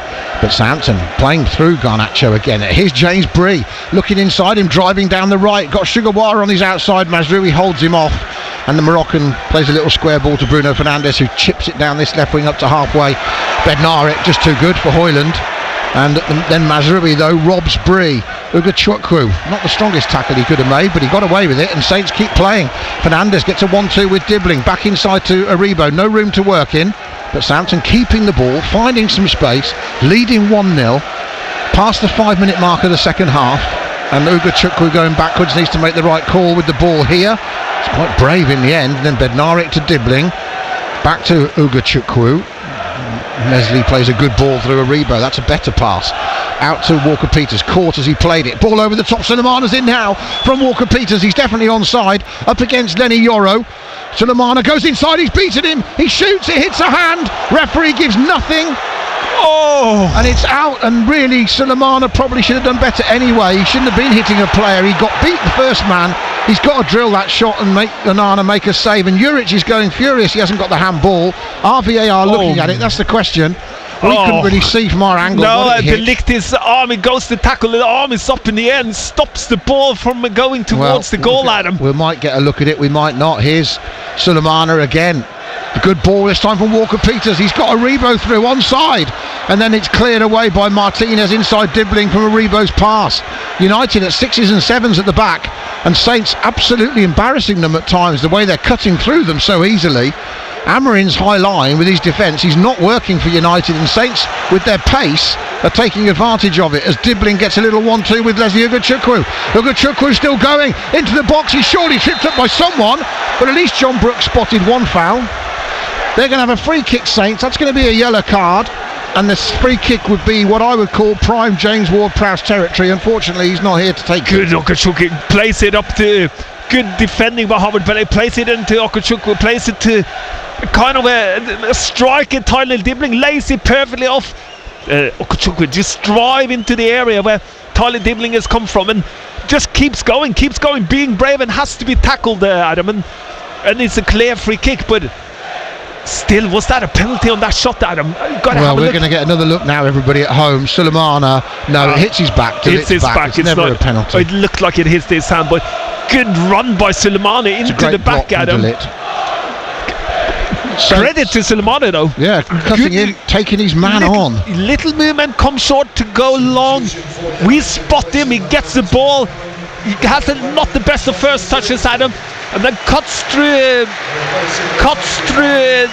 defender, gets 1-on-1, goes past him and shoots at him. That could have gone in if De Ligt hasn't blocked it. I think Onana wouldn't have been on that, but we will never find out. So Xerxes coming on, and also coming on is young Toby Collier, midfielder. So the question is, who's come off? Ugate's come off, and the Højlund has come off, Adam. Yeah, you said Ugarte. Yeah, he hasn't been good. I don't know if he took off Manu. Why did he take off Ugarte? Ugarte first half was so horrendous in my eyes. Yeah. It was embarrassing to watch him, and Joe Reba was good though, but it was absolutely shocking for me. 54th minute, Saints lead at Old Trafford in the Premier League. It would be the shock of the season if they were to pull this off. Here comes Fernandes, 20 yards with the free kick. It hits Xerxes, who's just come on, I think. Booms off his head and goes out for a corner to Southampton. I was just thinking Ruben Amorim would be thinking it's not going to be his night if his former Sporting player, who he let go out on loan last season, comes back to haunt him at his Old Trafford job. And Fernandes doing his best. Yeah, we need a free kick taken down. We had someone who can convert these free kicks. Some of them, one of the. We always talk about missing Ingsy's goals and never replacing them. They never replayed Ward-Prowse's set pieces either. But here comes one from Fernandes again. De Ligt heads it away this time at the near post. Good clearance from the Dutchman.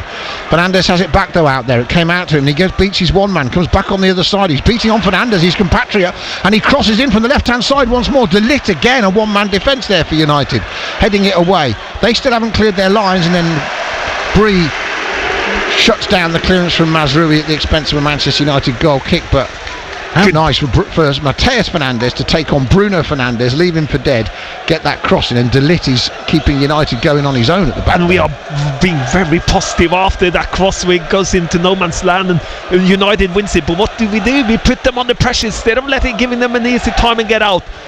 Brilliant play, James Bree going forward, putting pressure on. Yeah. Brilliant. Just one Premier League senior appearance for Toby Collier as a substitute, and he finds himself on in midfield for Manchester United. I don't know why Sugawara didn't leave that to go out from Fernandes. It was just a ball that was never going to find Mazraoui. Anyway, he blocked it. It's United in possession deep in their own half, and they go back to Andre Onana, who's their man of the match by a mile with his saves to keep Saints down to 1-up by half time. 56th minute. So the only appearance Toby Collier made, by the way, in the Premier League was that 3-0 home defeat to Liverpool here. And they're losing now, but Mazraoui's got room and space to run, and he heads it down the left-hand wing for Garnacho. Garnacho facing up James Bree. Edge of the box on the left, chips it to the back post. It goes over everybody. And good work from the Saints defence. And Walker-Peters tracked Amad Diallo's run all the way in and pushed him off the ball to keep him from getting that. It's a goal kick to Southampton. We were traipsing up here thinking, let's hope this isn't a terrible night, let's hope they can keep it down, let's talk it up. No, we even had fans saying before the game, be happy to lose 2-1. At the moment they're playing brilliantly. They're playing brilliantly, and it doesn't matter. We're seeing something that we are developing as a football team. We are now looking like a football team. We haven't looked like this the whole season, Adam. Whatever result is going to come out of this, we are looking like a football team, which is what I want to see. A competitive Premier League football team. And we are at least competitive against Man United at Old Trafford. With a game plan. And effective in the final third. And look at the players, how much more comfortable they are in the positions they are playing. Ball chipped forward by Harwood Bellis, isn't going to reach Sulemana, who doesn't want to tire too much. He needs to keep working on that far side on the Saints left. Good work from Diallo. Here's Toby Collier. Youngster gets it back off his captain Bruno Fernandes and goes back to Matthias de Ligt. Lots of former Bayern players and Ajax players, of course, in this team. United, lots of Dutchmen from the Ten Hag days, and there's one of them, Xerxes, turning Bednarek, but then there's the cover from Bree, who suddenly sprinted like we didn't know he could to get back. Brilliant work from James Bree, and that's confidence as well. And then Harwood Bellis up to Sulemana, who's allowed to turn because Yoro didn't go tight to him, and Sulemana's going to skin him down the left wing, and he's driving into the box, and he's done the teenager. If he can put it back, he can't. He puts it wide. He could have found Dibbling, he could have found Fernandes to tap it in, and he shot, and it probably wasn't the right option. Brilliant run. He's absolutely done Lenny Yoro, and then he's got to probably find Dibbling or Fernandes, but of course he went for it. I don't blame him in some regards, but he's missed. He's so close from scoring at him. Brilliant run. Leave Euro like it's not even there, and this is the Sulemana we've been asking for, Adam. The one you're saying exists. If Garnacho gets it one-on-one with Bree in the box, this is a worry. He's offside now. He was offside. I wish they'd put the flag up. Yeah, but what a good turn by Sulemana, and so close from scoring. Could he have chosen differently? I think he did the right thing, Adam. Just go and score, make him into a goal scorer, and I think good players, top class players that he can be if he wants it. I'll still argue with you that the right thing is to score the goal, and probably if he squares it to Dibbling, who got in front of the defender, he taps it in. Yeah, and I agree. Always play. I know what you're saying. You want to see him confident. Exactly. That's what I'm trying to say. But you are right. Play it to someone in a better position. If it's a tap in, use the tap in instead of scoring yourself. Yeah, it was just that final ball. He's had chances tonight, Sulemana. Real chances. And there's Fernandes. He's lost it, overran it. Robbed by Xerxes. Here comes Bruno Fernandes. He's found Garnacho. He's got Bree backpedaling again. Narrow angle on the left. Pulls it back to the back post. And it should have been 1-1. And instead, it's been slid back to Aaron Ramsdale like a back pass. And that's an absolute let-off, and Anthony's nightmare of a time at Manchester United continues. He's got on the back post from Garnacho's ball across the 6-yard area, and he slid it into Ramsdale's arms. Oh, phew. And then we lost the ball, and see how quickly it turns for us as well, Adam. From being in one end and maybe finishing the game off, we almost put ourselves in trouble. Lippin lock it out. It should have been a goal, Adam. Yeah. It should have been a goal, and what a cross. And Anthony, what he is doing, I don't know. It's a cross shot from Garnacho. He's got to stay on his feet and tap it in. Why did he go down on his?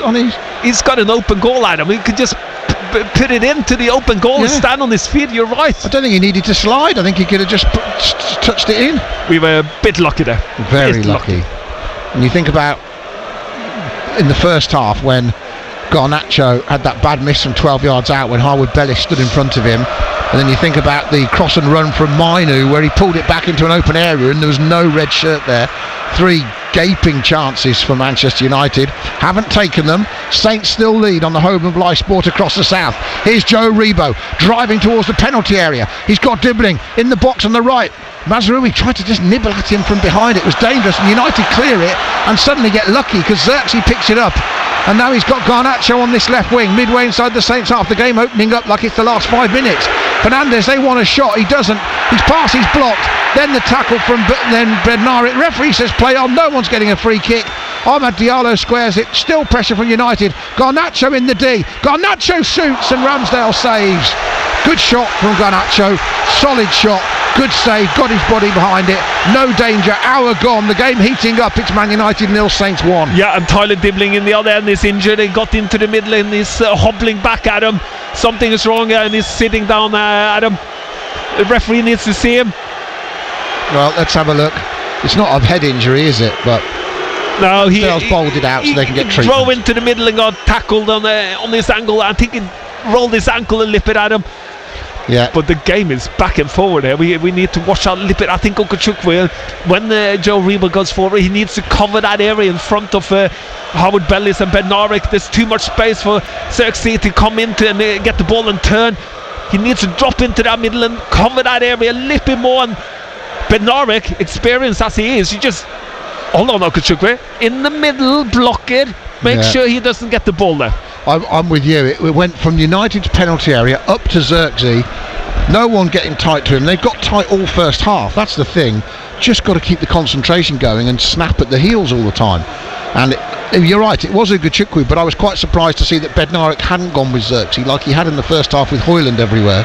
Yeah, why did he stand back? The problem and the difference is, Adam, I'm going to tell you that, because Anthony and Garnacho is higher on the pitch, and that means he can't go. First off, they were lower, and that it means there's no threat behind. But now there is a threat behind, and that means that Bernard can't take that gamble. If he can't win it, he has to stay. Well, in the 63rd minute here, we've got a first substitution for Saints. Dibbling is going off, and Will Smallbone, having come on the pitch and been out of the picture since coming on the pitch against Swansea with injury since October. He's a player Ivan Juric said he likes him as an intelligent footballer, can be an important player, he said last week when talking about him coming back. And let's hope Will Smallbone has a good game. Dibbling has to go off. He is injured slightly. How badly I don't know, but he looks like he's at risk of missing the Forest game the way he's hobbling off at the moment. Might be a whack. He might be okay. Either way, Saints have got to change things a little bit. Immediately, Smallbone gets on the ball, plays it forward. He'll be absolutely buzzing. Imagine making your comeback after 4 months in the Premier League or 3 months at Old Trafford. Yeah, the problem is we lost the player with pace, and we got a player on that hasn't got that pace, Adam, and that is a little bit different. We only have one threat in terms of pace, and that's Sulemana now, and that's a bit of a worrying sign. But is it a tactical change in terms of being more defensive or a little bit smart in midfield? Maybe. Depends on where we put Fernandes and Smallbone. I think Fernandes, I think they're almost going one up front. Fernandes now playing with Smallbone like a 2-1, like a 3-4-2-1, like we originally thought that he liked playing anyway, Juric. So it's more of a natural 3-4-2-1 as Bree needs to deal with the ball, and he hasn't cleared it, and it should be played back by Xerxes to his colleague. It is, and he's still going. Xerxes, Saints get a toe in. He's still got the ball on the right of the penalty area. shoots again, blocked, and then played away to the far side by Ugachukwu, and that's a really good play from Leslie Ugachukwu. And then Aribo finds Smallbone, but Sulemana had come to the ball with Smallbone. Smallbone thought he'd gone the other way, and he tried to play it down the line, but played it to no one. Yeah, maybe Sulemana could have then seen the situation and made a run instead of that's what he standing. was hoping, Smallbone. Yeah, but Smallbone shouldn't have given the ball when he's not running, though. He should keep it, because there was no pressure on him. Ball now on the right with Amad Diallo. Again, he's going one-on-one with Walker Peters. Again, Walker Peters holds off him, and this time he has to check backwards. Back it goes to Toby Collier. Leaves it the youngster on the right. Now Amarin wanting United to switch it to this near side and keep the ball wide. Martinez out to Mazrui. Sugawara facing him. Mazrui slides it down this near wing. Cleared by Bree, who then sends a clearance back up towards Martinez, and he leaves it for Matthias de Ligt. De Ligt to Lenny Yoro. The 19-year-old Frenchman sends it out to Amad Diallo. And then back it goes. Ruben Amarin trying to make things happen on the touchline. And Ivan Juric is hardly ever in his technical area. He's almost on the pitch all the time. Here on this left wing, midway inside the Saints half, is Garnacho. Tackled once, blocked, tackled, ball out. Saints throw midway inside their own half. Good work from Sugawara and Fernandez. We have had 65 minutes of this game. It is Manchester United 0, Southampton 1. The goal in the first half, Saints scoring through an Ugarte own goal thanks to a great corner from Fernandez and a great flick on from Dibbling. But Saints well worth their lead as we head towards the final quarter of this game on BBC Radio Solent. And Saints taking ages to take the throw in. Smallbone eventually comes to try and help Sugawara out, and he wins a free kick for a kick by Fernandez in the back of him, and that'll do Saints nicely, Joe. The question is, how brave can they keep being as the clock ticks and they feel the reality of the situation they're in? They've got to stay brave somehow. It's not easy. And how much energy they use first half to be that dominant as well in terms of attacking football. The problem is we got to keep staying tight, Adam. That's great play from Fernandez and Sugawara and Smallbone operating as a three. How can Sugawara not get a free kick? And then Ugachukwu takes it off Bruno Fernandes. Early ball from Fernandes won't find Sulemana, but the nod off Diallo's head allows Sulemana to collect it on that left wing. He had a simple ball there to Walker Peters, ignored it, played a bad ball to him, and then it goes out for a Saints throw, level with the edge of United's penalty. But seriously, Sugawara was fouled. Yeah, should have been a free kick. But what I was just about to say, we are standing back a little bit, not much, Adam, but just a yard more than we did first time. We've got to be as brave. If you're going to play that style, you've got to continue being brave. Yes, United is a little bit quicker, but we got to be brave enough to stand up and not give them that extra yards, which we are kind of giving them at the moment, and we kind of getting away with it, but a little bit worrying signs. Good ball from Ugachukwu, and Smallbone's passed the ball really well since he's come on. That was crisp out to Fernandez as well. Midway inside United's half, looking for runners. He had a run from Smallbone, he ignored it, but he's found Sugawara, who then falls over in the box. What is all that about? His control was poor, and then it got away from him. By the way, Brighton have won the earlier kick-off tonight, 2-0 at Ipswich. Mitoma and Ruta with the goals in the second half. It's 2-0 to Brighton there, so Ipswich lose at home. Saints go there at the start of February. And here it is Manchester United 0, Southampton 1. Good ball, 67 and a half minutes. We are 3/4 of the way through this game on the home of live sport across the south. And Southampton still lead, and United haven't scored. And now, how brave can they be in the closing stages? And it was good play by Fernandez into Sugawara, made a good run, but why didn't he just keep going, be more aggressive? His first touch was, he doubted himself instead of just drive into the goal area. Perfect ball in between the centre half, the Ligt and the Martinez on their side, and Sugawara made a perfect one, but the touch let him down. Looking at the Saints bench, where'd you go if you've got to make changes? Ugachukwu and Aribo have been excellent. I'm not taking them off unless one of them's so tired they can't play. Lallana maybe in the middle of the park. Has been off it a bit so far since he's come on in recent games. We might need a bit more threat in terms of space. Maybe. Archer, I think Archer should have been coming on instead of Smallbone in my eyes. Well, he might just be playing Smallbone deeper, that's why. Yeah, that might be the... Ugachukwu and Aribo. As Amad Diallo continues his battle with Carl Walker-Peters down the right. Support behind him from Collier. United again, though, as Saints get back behind the ball. They've pushed United back repeatedly. Squeezed them out, stopped them getting in the box. I like the way they defended the penalty area under Ivan Juric tonight. as Diallo comes attacking again off that right hand side, looks for a 1-2 with Xerxes, clever little back heel from the Dutchman, but luckily Walker-Peters kept going toe to toe with Diallo and got the clearance and didn't let Diallo collect that ball, as it's thrown quickly by Lisandro Martinez to Toby Collier. Yeah, Xerxes causing Bednarek a lot more troubles than Hoyland, and Bednarek, you can see, is struggling a little bit because he's a bit tall, a bit stronger in the air, more robust more in terms of tackles. Well. And the first touch is better, and they're playing a little bit high on the pitch as well, which helps the striker, not Hoyland in the first half. Yeah, he was on his own a lot, wasn't he? With no one around him for quite long spells, which is good for Saints. As Collier plays it out to Diallo again, he's going to have a drive at Walker-Peters towards the Stretford end on our left. Amad Diallo drops a shoulder, eventually meets Sulemana, who tackles him, still keeps the ball though. Southampton quite happy to let him usher it back inside and out again, and United once more going from right back over to this left hand side, still showing patience despite them being a goal down to Saints. Garnacho into Martinez. And look at the Saints bench and you think, Onuachu of course could come on, Archer could come on, both of them could come on. I think we need to make a Lippis change in midfield. I think we need a little bit more muscles or energy. Well, I think Flynn Downs and Adam Armstrong are the two that are coming on as United get it. Xerxes with the back heel towards Bruno Fernandes, well read by Leslie Ugachukwu. Collier down the right, that's a great pass from the youngster. Cross from Diallo isn't great, and it goes out for a Saints goal kick, and that's absolutely perfect. And now Ivan Juric is urging them to hurry up and get ready to come on.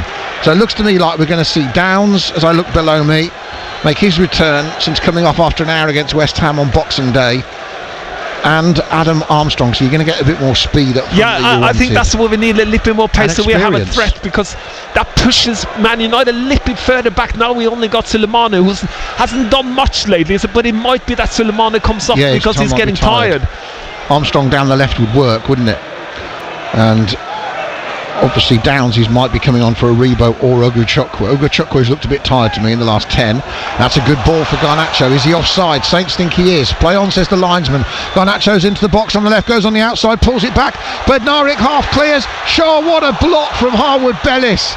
Diallo can't believe it. He's run onto it 14 yards out, smashed it first time, and Harwood Bellis has flung himself as Sulemana again gives Yoro the run around again. He's gone round him once more, checks again, don't keep going round him, drive into the goal please, Camaldine. That was good hold up play, Adam. It was brilliant. Fernandes has shown too much of it, way too much of it to United, and Garnacho got it and then stretching United give it away, and Mateus Fernandes has it again. He might get a reprieve here, pushes it out to Sulemana on his left, 5 yards from the corner of the penalty area. Here's a Rebo, goes back inside to Carl Walker-Peters. He chips it out to that left wing once more to Kamaldeen Sulemana, and the 23-year-old plays it infield as Saints try and keep some control on the game. It's been helter-skelter in the second half. Harwood Bellis as well, that's a free kick. Referee gives it, doesn't play the advantage. But Sulemana, I just did him a disservice, said 22. It's his 23rd birthday next month, actually. He's 22, not 23, as I said. Downs and Armstrong waiting. The key will be for me, Joe, can they pick the pace of the game up straight away? Because it's been a really high-tempo game, and they're going to have to be switched on very, very quickly. Yeah, Fernandes is coming off. He's been brilliant, Adam, today. And he's Downs Flynn Downs is coming off for and Joe Rebo. I think that's the right change, by the way, and that can put the small one into midfield more like the holding role instead of the forward playing one, and put Adam Armstrong with the pace. So there's a threat there. Surely he'll keep Smallbone will play in the Fernandes position. Armstrong might go up front alongside Sulemana, I'd have thought, and then you've got Downs coming on like for like with a Rebo. Yeah, Fernandes and Joe Rebo had fantastic game there so far, and hopefully it will pay off their hard work and for the last 20 minutes, is it? Yeah, a bit less we're hoping. I'm watching the 18, clock, it's going way too slow. 17 minutes. And plus stoppage time. Of course, it's Old Trafford, so there might be 10 minutes of that, but it should be about 3. Saints have a free kick in the United half, drifted towards this near side, the Saints right, as they attack. Bednarek got a header down but couldn't find a yellow shirt, then he bundles over Toby Collier. He's slow to get up, the ball's kicked away subtly by Sugawara, and Collier's up, and now Bednarek's making sure United can't get on with it, because he's stayed down, and he doesn't usually stay down unless there's a problem. I think it's been clever, Adam. I don't think he's injured at all. I just think it's been clever. Well, he's had a torrid time at Old Trafford in the past. He was part of that 9-0, of course, here, where he got sent off and scored an own goal in that game. It'd be nice for him to have a good night at Old Trafford. 74 minutes nearly gone. Solent Sport in the Premier League and on BBC Sounds, on your smart speakers and on the BBC Sounds app. It's Manchester United 0, Southampton 1 with 16 minutes of normal time to go. And the bottom club in the Premier League, rock bottom club in the Premier League, are giving the multi-champions of the Premier League a heck of a run tonight, and they deservedly lead as Sulemana closes down Sulemana, he's brilliant today, I have to say. Sorry, he's going to have nightmares tonight, Adam. He's taken the ball off him like nothing. This is a different Sulemana. I'm waiting for Ivan Juric just to sort of chest pump Ruben Amorim or just clout him or something. He keeps going right up to him and like 1 foot away, and I'm waiting for him to explode. He's managing to just about hold it in. Sulemana gives Yoro a hard time once more. I'm surprised they haven't tried bringing Harry Maguire on, because Yoro's had a terrible time. But then again, I suppose if you put De Ligt out to the right with his pace, he probably hasn't got as much as the 19-year-old Yoro. So maybe that's the best option United have, as it's a good block from tackle from Harwood Bellis, and the ball play forward. Again, Sulemana holds off one player. Collier goes across to join in to keep him at bay. It doesn't work. Ugachukwu under pressure. Just about gets it back to Bednarek. That was close. Here's Armstrong. Can he make his first touch count? He can. He squares it to Harwood Bellis, who's racing over halfway. In fact, it's not Harwood Bellis, it's Flynn Downs with his first touch, and he wins a throw on that far side. Saints playing from left to right towards this east stand. Away to our right. Give Ivan Juric some credit as well. Massive. Because he realised he's taken off a quick player and he needed another one. So that's why Adam Armstrong has come on. Now, here's Smallbone. Was he fouled? The referee says no by Collier. He looked to buy it. Yeah, he looked to get it. Didn't get it. United have it. The groans ring out around Old Trafford because they're still midway inside their own half, and the clock is ticking against Manchester United here. Haven't lost 4 in a row in the top flight at home since 1930. That's 95 years. Saints desperate for something. Starting the we need 3 points. It was so good with 3 points, Adam. Oh, massive. 10 points off safety at the start of midweek. And as we look at it now, with Ipswich having lost tonight, they're still 10 points from safety. Goal difference is so bad, call it 11, but at the moment to be 7 points off having been so bad would be a miracle with 17 games to go. Yeah, but just let's concentrate about getting 3 points, because it would look so much different, feel so much different. That's what I'm saying. They would look to be 7 points off with a win, and after the season they've had, to only be 7 points from safety would be a minor miracle. Anything will be a miracle. That's how we have started, Adam. Started and middled to finish well. 77. Oh, it's been shocking, hasn't it? Yeah, it has, but this is quite a lift. This is fantastic for me. Whatever happens tonight now, we have seen a completely different Southampton. You're so right, Joe. This is the first time we've seen Saints play like a Premier League side almost this season. Yeah, and we haven't sat back and defended. We are actually in their half pressing, Adam. Absolutely, and they've given it away again. United under that pressure from Harwood Bellis. Brilliantly read that, by the way, coming off that left-hand side of 3, and now he's making a run midway inside United's half. He's got the ball. Harwood Bellis plays a little trick pass to Sugawara. Sugawara, you've got to be stronger. Too easy against Martinez. He's just too physical. Now Bednarek's decided to drop off Xerxes. I thought he might have engaged him. He's letting him run into the box until Bree gets back to help. They can't stop it going. Well, I thought it went out for a corner. Linesman and referee don't agree, so play on, but it's still a worry for Saints because Garnacho has it. He fires it straight at Ramsdale. That looked out from here. Yeah. It's not given, and Saints had the ball in Ramsdale's arms, and it's still 1-0 to Southampton. But what a good run back from James Bree. He decided to run back in. First, it looked like I'm just going to stay with Garnacho on the side and cover him and let Bednarek be 1-on-1. Then he decided, I'm going to go back and help him.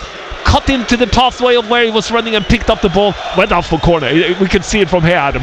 Should Bednarek have engaged Xerxes instead of backing off when he first got it? 1-on-1, he has to back off like he did, Adam. It's the correct thing. Here's Armstrong battling. He's got past 2 challenges. They were hardly there. Armstrong, edge of the box, tried to shoot. It's Martinez again who blocks. And Flynn Downs, he's going to get a yellow card there. He's hauled down Anthony. Easiest yellow of the night. We could have given that from about half a mile away. Yeah, we could have given him a corner, so we could give the yellow. But again, difference with having Adam Armstrong turns, runs against the United defence, shoots. gets blocked and it turns into another attack for United. So we got to be picking it up and be a little bit careful. Flynn Downs maybe a little bit high there, Adam. Yeah, Flynn Downs needs to be careful as well. He needs to get back in the game as Xerxes plays a great 1-2. This could be trouble. Out comes Ramsdale. Header might put it in. Bree clears. Sugawara clears. Southampton survive. United attacking down the right. Got a header in towards goal. Ramsdale made the first save. And Xerxes played a nice 1-2. And then it's brilliantly saved by Ramsdale, but it stayed in, and somehow between Ramsdale, Bree and Sugawara. Yeah, it's Fernandes that comes down the side, tried to score, and then Ramsdale saves it, goes in there, he heads it in front of goal. Just Southampton players, James Speed clears it, but that is dangerous. And what the problem is, and the problem is Xerxes that is causing Bednarik all the trouble. I think we need to pull a midfield player a little bit closer to Bednarik so he can get a little bit help in front of Bednarik, because Xerxes is the one that links up everything now, and that's when Juric needs to be kind of clear, and he needs to stop that from happening, because he's the one that links up Fernandes from running in behind. Play the ball into him, he holds it, rolls it into the area so Fernandes can go through, but Man United don't fill in with more people, and that's why they don't score. Fernandes takes the free kick short for United, goes across the pitch, could be dangerous though. Diallo chips it up towards the back post. Ramsdale stays on his line, and in the end him and Sugawara get it right. I was just having this nightmare image of a Sugawara Ramsdale disaster there as they waited for each other, and Garnacho was going to slip in between them, but they judged it well. We're into the last 10 minutes as United look to bring on Christian Eriksen and Harry Maguire in the final 10 minutes. And we are bringing on Nathan Wood and Tall Paul, I think it is, if I can see from where I am. Yeah, we are. Wood, Nathan and Wood, Onuachu coming on for Saints. This is what you do when you need to keep the lead. You're going to need the big man up there to get you out of trouble, hold the ball up. Leslie Ogachukwu doing his bit. Downs gets it. I was going to talk about Downs earlier. Looks to a 1-2 with Smallbones. Can't win it. It's well won back by De Ligt. Here's Xerxes again. Sugawara tries to get across to stop him, but he can't stop him, spraying it out to Diallo. Diallo attacking into the penalty on the right. A couple of step overs, gets it on his left foot, gets another chance, and equalises for Manchester United. Aaron Ramsdale's furious, but Amad Diallo did that all on his own. Drove past Saints once, it ricocheted back in his favour. He got a second bite in it as it came off Walker-Peters, and there was no one left to stop him slipping it under Ramsdale. We're in the final 10 minutes. Finally, Manchester United, Stretford End wakes up, because it is Manchester United 1, Southampton 1. Amad Diallo with the goal. It's a good goal, Lippin locking it at him, but this starts, for my liking, it starts because Flynn Downs wins the ball and drives forward and tries to play a 1-2 with Smallbone and loses the ball. And when we lose the ball, there's no one in midfield where Flynn Downs, in my eyes, should be, Adam. And that gives all the space to Xerxes to drive forward. Diallo Ahmad takes on Walker-Peters. They have had a battle all day. He blocks the first on Lippin, lucky, and then he puts it in, Adam. Ramsdale's livid that they've let that happen, Saints. I didn't know, I was trying to work out who Ramsdale was angry with. Was he angry with, it doesn't look like Walker-Peters to me. It looked like he was looking towards the middle of the park, like it might have been Downs he was angry with for the way they gave it away. What I was going to say to you earlier about Flynn Downs is, I was going to say to you, he was definitely one of Russell Martin's boys, you know? Yeah. And I'm just wondering whether his head was a bit gone after Martin was sacked, and we need to see him get back into his football now, be a professional and start playing. But he ran forward out of position when he had the ball. Instead of letting the ball do the work, he ran forward out of his position, which puts you in total. You lose control of midfield when you are the holding midfield player, and I don't know why he's running like that. Well, either way, it's a free kick against Onuachu, his first action. Rolling ball. United want to get on with it quickly. Saints need to take the sting out of this now. It is 1-1. Onuachu, Sulemana and Armstrong are your three. Smallbone and Downs in midfield. And Wood is on for Bednarik, who's had a tough evening with Xerxes. Bednarik has had two different halves after Xerxes came on, and it is the right decision to take him up because he's been standing off Xerxes, and that's caused us all sorts of problems. Big moment for Nathan Wood to come on into, that's for sure, with United scoring as he comes onto the pitch and suddenly has to deal with it, and he makes his first tackle on Xerxes in the centre circle. Then United get the ball back early. Here's Diallo, well, he's tail up now after getting his fourth Premier League goal of the season. Fernandes on the right, Bruno Fernandes, left-footed, tries to chip it in the box, deflects, volleyed away by Saints, pings off the head of De Ligt over Sulemana. and Bruno Fernandes collects it again midway inside the Saints half. It's all hands to the pump for Southampton now. Fernandes lifts it into the box. It's headed away by Saints. Sulemana tries to run it away. De Ligt with a very strong challenge, and then Diallo goes round Smallbone. Diallo at the byline, pulls it back to the back post. Bruno Fernandes heads it in towards the 6-yard area, half away by Bree, cleared away by Sugawara. It is all Manchester United. Can Saints hold on and take a precious point? Here's Martinez, he crosses to the back post, no one there. Harwood Bellis still had to clear it though, and Paul Onuachu needs to try and get into this game and start running around like his life depends on it, just to try and slow United up when the ball goes back towards halfway. Otherwise it's going to keep coming back if he can't make it stick. Bree there looking for Onuachu now, tries to get himself in between him and Maguire, and he does well, and Maguire puts it out for a throw into Southampton. 85th minute of the game. They've finally given up, but as we said, Joe, perspective later when we're doing Going Home with Adam and Joe on our Southampton page on BBC Sounds. You can subscribe to it, you can download the BBC Sounds app. Yeah, search Southampton, subscribe to it, listen, download. We'll put that up, but whatever happens tonight, we've seen a different Southampton team here, and I know that's made you happy. Yeah, definitely, but that goal could have been avoided, Adam. Yeah. Onuachu can't get that. United have it again. It could have been avoided. A little bit lucky, Diallo, to get it back in his path when he played it against Walker-Peters. It could have gone anywhere, Joe. And then once he's done that and he's through, it's a good finish. But it could have been avoided earlier on in the move, I agree. Yeah, and there's a bit of luck to it, it's the though, balance of the team you got to look at, and that's Flynn Dunn's job with a small bone, and they didn't have that balance there, Adam. It's too much space. I know it happens, and you're trying to go forward, but it was the wrong thing to do in the moment of the game, in my eyes. Maguire sends a long ball down the right wing. Harwood Bellis chasing, who has to mark Anthony, then tackles Anthony strongly. It goes out for a throw into Manchester United. Anthony takes it quickly. Remember, he had that shocking miss earlier on in this second half. He'll be relieved to have seen that goal, and he's got a chance to attack now. It's Anthony up against Walker-Peters, right-hand edge of the penalty area. Looks up, left-footed, drills it across the edge of the box. Garnacho slipped. I think he'll keep it in. He does, and Armstrong needs to close Lisandro Martinez down. He does. Eriksen's on the ball, close down by Downs, and Sulemana will race. And they've done well, Saints, there to use some speed to force United back into their own half. Harry Maguire has it, dropped for this game tonight, passes it in towards Walker-Peters. Oh, referee's given a foul. Saints can't believe it. Looked to me like Walker-Peters beat Anthony to the ball. Anthony's gone down in a heap. Referee's gone for it. Whether it was a foul or not, Joe will tell us in a second. I think he just stood his ground and got the ball. I don't think that's free kick. That is a Old Trafford free kick in my eyes. Anthony should have not had a free kick in that situation. Look, he's up. Fancy that. He's okay. 87 minutes approaching. He didn't get the ball, Walker-Peters, but you know what? He didn't touch him either. It's an absolutely cheap free kick. Christian Eriksen has it, slides it out to the right. Here's Amad Diallo again up against Walker-Peters. Couple of step overs on the right. He's nearing the 6-yard area. He gets around to the byline. Saints want a goal kick. They get it. Got the ball caught on his own feet. Stretford End don't like it. Linesman and referee this time right on the spot. And Southampton have a goal kick inside the final 3 minutes. There you go. 73,723, the crowd.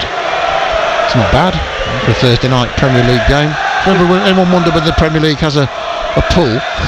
I know. I don't know what the worldwide TV audience would be for this, but it's a lot of people to come out on a Thursday night, isn't it? Yeah, it shows what power football has as well. Yeah, 73,700 as Ramsdale launches a long clearance. Honor actually got nowhere near that. Maguire headed it. Bree heads it out near halfway.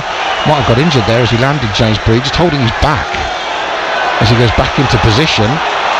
Ruben Amorim wants United to get on with it. Harry Maguire receives it, and then Saints don't get there because Wood didn't get there, but there's offside. Love the way the fans moan, like the referee's given a decision against them. So they don't get many at Old Trafford, do they? We're into the last 2 minutes of normal time, everybody. And Ivan Juric just could be 2 of the longest minutes, or about 5 or 6 of them probably, of his managerial career. Taking a job on with no hope, trying his best to turn things round. He's got them playing tonight, and I think the point Joe makes about playing like a Premier League team is what I'll explore later in Going Home with Adam and Joe. So 90 seconds of normal time to go. Smallbone heads it up in the air in the Man United half, midway inside it. Bree heads it back towards United's penalty area. Maguire wanted it more and got there before Onuachu. Then it's played out nicely by Bruno Fernandes to Lisandro Martinez, just short of halfway. Christian Eriksen looks up, just inside his own half. 4 goals against Saints, all in a Spurs shirt for the experienced Dane, who's now 32, of course. It's good to see him on a pitch as Diallo gets it. Again, him and Walker-Peters, what a battle they've had all night. Diallo will think he's winning it because he's scored. Back it goes to Eriksen, lovely chip for Diallo, pokes it and scores again. He's got 2 in the final 10 minutes. He took it first time. Lovely chip from Christian Eriksen over the top. Diallo played a 1-2 with the Dane. He carried on running. This time he did get beyond Kyle Walker-Peters and he's volleyed it beyond Aaron Ramsdale, and United have turned it round in the last few minutes of the game. It is Manchester United 2, Southampton 1, heartbreak at Old Trafford. Oh, what a good play that. I mean, you've got to give credit for that play, and Diallo Ahmad has it's been a tough game for Walker-Peters, which has been a tough battle. Maybe he should get more help from Suleiman in front of him. He hasn't got any help from him at all. He's been one-on-one with Diallo, and that's the problem, Adam. It's a dangerous game when you do it, and he got through and scored, and when you score in the end of the game you get more energy. And what a good chip that was from Eriksen. Brilliant play, but he gets the ball too easy. He can drive on the sideline, plays it into Eriksen, and just runs through, just makes the decision, gets a perfect touch on the ball, and on the inside of the left, on the near corner again for Ramsdale. And a good finish. It's a world-class pass and a brilliant finish. I have to say Ramsdale's got some fingers on that ball, by the way. Yeah, but he's hit it Diallo first time. He can right in front of him. Has no chance of saving it. And this is the difference from what we saw Walker-Peters first half. He was on the right side, getting a little bit tired, just hesitated for that little tenth of a second, and that's enough for Diallo to run past him and get that vital touch. Fans are acting like they've just won the Champions League. They're beating bottom club Southampton 2-1. It is a cruel, cruel night. It's turned into 10 minutes ago. It felt we were on the verge of something really positive for almost the first time this season, and now it's all fallen apart thanks to Amad Diallo's excellence, almost on his own, beating Saints as Sugawara goes over the top. He's beaten Collier, and Collier gets back to him, makes the tackle. It's a corner to Southampton though. Good play down the right from James Bree to find Sugawara. We are a minute and a half into 5 minutes of stoppage time. We're on air till 10:30 on Solent Sport. Get your WhatsApps into Ian and Joe, 08000 321 333. Is this the start of an improvement under Ivan Juric? Definitely, it's a massive improvement from what we've seen earlier. I know we are 2-1 down, but we deserve something from the game, Adam. She's got to take enough chances in the first half now. When we look at it, United are always going to get their chances, but can they get it back, Saints, in stoppage time? Still time. They have a corner. Onuachu's up there. Harwood Bellis. Sugawara curls it. Has a free header. It goes down and wide. Oh, it was a great opportunity. Sugawara takes the corner, puts it in brilliantly, and the deflection unfortunately came off a Saints player for it to go out wide. It may well in the end have been Nathan Wood who got onto it. Was it Harwood Bellis? Harwood Bellis, I think. He timed the run brilliantly, came in big back, and he got a free header and he hits it against his own player. He hits it against Flynn Downs. That is so unlucky. That is a great chance. Have to go back as well to the first half. Those brilliant Andre Onana saves that kept United in the game earlier. He's played his part for United, that's for sure. Amad Diallo will get man of the match, of course, from just about everybody. The small bone goes up in the air. Xerxes fell over. Referee's not having it. United have it still. We've got 2 minutes of stoppage time left, and it's gone out, whacked out by Harry Maguire. He looks like he's just bought a new pair of boots. The brightest pair I think I've ever seen. And as bright as Ramsdale's orange kit, and the touch is poor. It's going to be a hat-trick. It is. Harwood Bellis gets a bad pass from Ramsdale, doesn't control it. Diallo nicks it. Diallo scores 3. It's a one-man team. He has scored a hat-trick to turn things round against Southampton in the last 10 minutes, and Saints unfortunately have fallen apart in stoppage time. It is Manchester United 3, Southampton 1. Amad Diallo, the hero. Oh, bad touch by Harvard Bellis. Doesn't really matter. They 2-1 up from that point, but it hurts extra when you played such a good game that we have, Adam. But we didn't stand the distance. We didn't kill the game off first half when we had the opportunity, and second half when we had a few opportunities. And then United's just come out, and Diallo Ahmad has been absolutely fantastic, Adam. He's saved United today, because they haven't been. We've been better than them as a football team, but they have had one player that's been extraordinary, and that's Diallo Ahmad, and he robs Harvard Bellis, who has a bad touch. Is Ramsdale at fault as well for passing it to Harvard Bellis when he didn't want it, or not? Yeah, well, maybe. Yeah, it's his touch, isn't it? It's his touch on the outside of the foot, Adam, which kills him. And but I'm also thinking, why are you, with a minute of stoppage time to go, playing a short pass to your centre-back when you've got Paul Onuachu to aim at up on the halfway line? Yeah, and Diallo read that really well, so you got to give him that. So kind of Howard Bellis was split in two minds, because he could see it happening, and then the touch ended up being poor. And that's the clearance Ramsdale just did now that he should have done then, as it's gone up towards Onuachu. But we've had nearly the 5 minutes now. Howard Bellis looks gutted. He will be as a Manchester City boy, but it's his poor touch, having just had a header that was probably goal bound from the corner that Flynn Downs got in the way of. Hasn't been a great return for Flynn Downs either since he's come on, and United subs have worked. As Saints might go through now. Here is Downs trying to make a nuisance of himself, couldn't control it. First touch too heavy.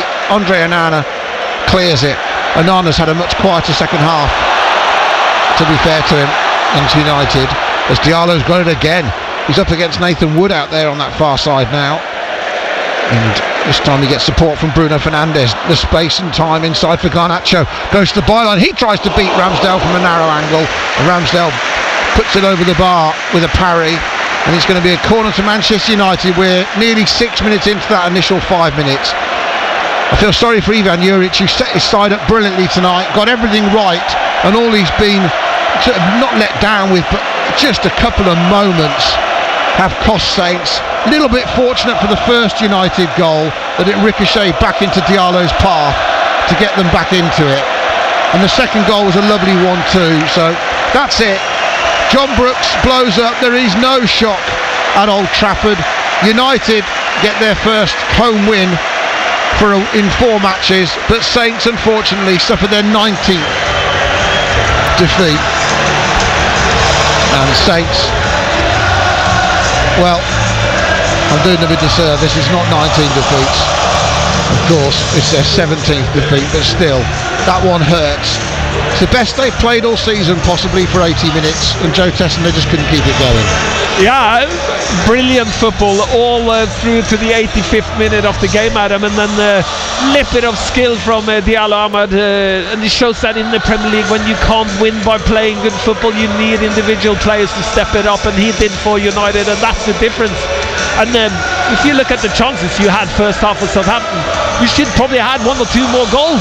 At least 1 more goal, Adam. I'm not being greedy if you had 1 more goal after the first half. And that's the difference, seeing the game out. Some tactical differences in terms of players coming on as well. Flynn Downs running forward, trying to play 1-2, losing the ball and leaving that hole in front of the back three. That causes a problem, and that's when the goal came from, Adam. And you can say it's a little bit lucky with the one-on-one with Walker Peters, who blocks it and then falls perfectly for him.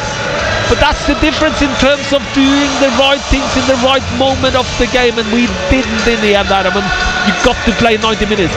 But overall, what an improvement.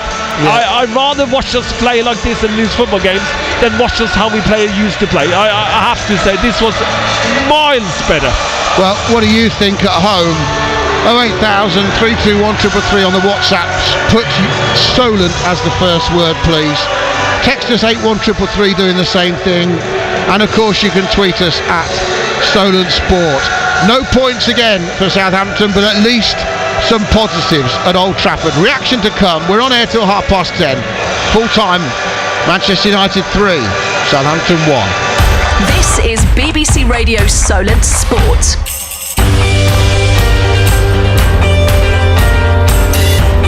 As Adam says, let's hear from you. Adam's just giving you the ways you can get in touch tonight between now and 10:30. It was going so well for Saints. And the touch is poor. It's going to be a hat-trick. It is.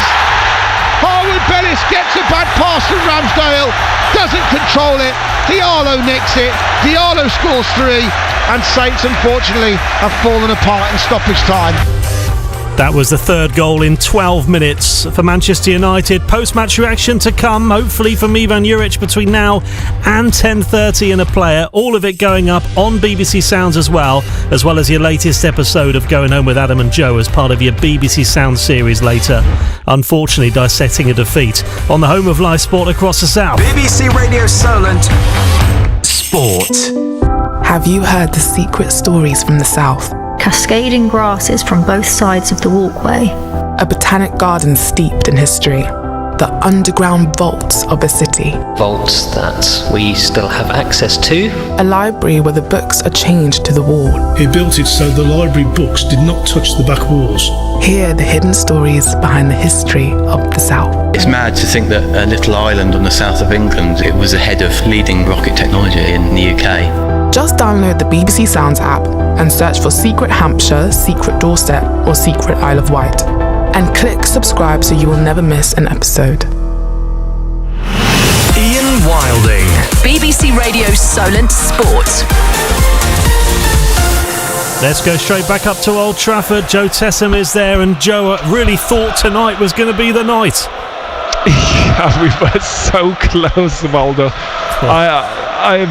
I feel for the team and the players tonight because they did ever so well, but again, you got to play the 95 minutes of football. If you can't complete the 90 minutes, you're not going to win football games, and you got to do the right things in the right moment. And in the 12th minute, it took United to score. We fell apart, but what a good game we had up till then. And I'm really happy with the football and what we produced chances. We did things we haven't seen this year. We looked like a football team, but we couldn't stand the last distance, and unfortunately Diallo Ahmad stepped it up for United, and that's what it took. One good player, and you could see he had a pacey first half. There was a good battle between him and Walker Peters, but you got to give him, he won that battle in the end by scoring 3 goals, and we come home with nothing, Waldo. It's frustrating, it really is, but what an improvement in terms of playing football,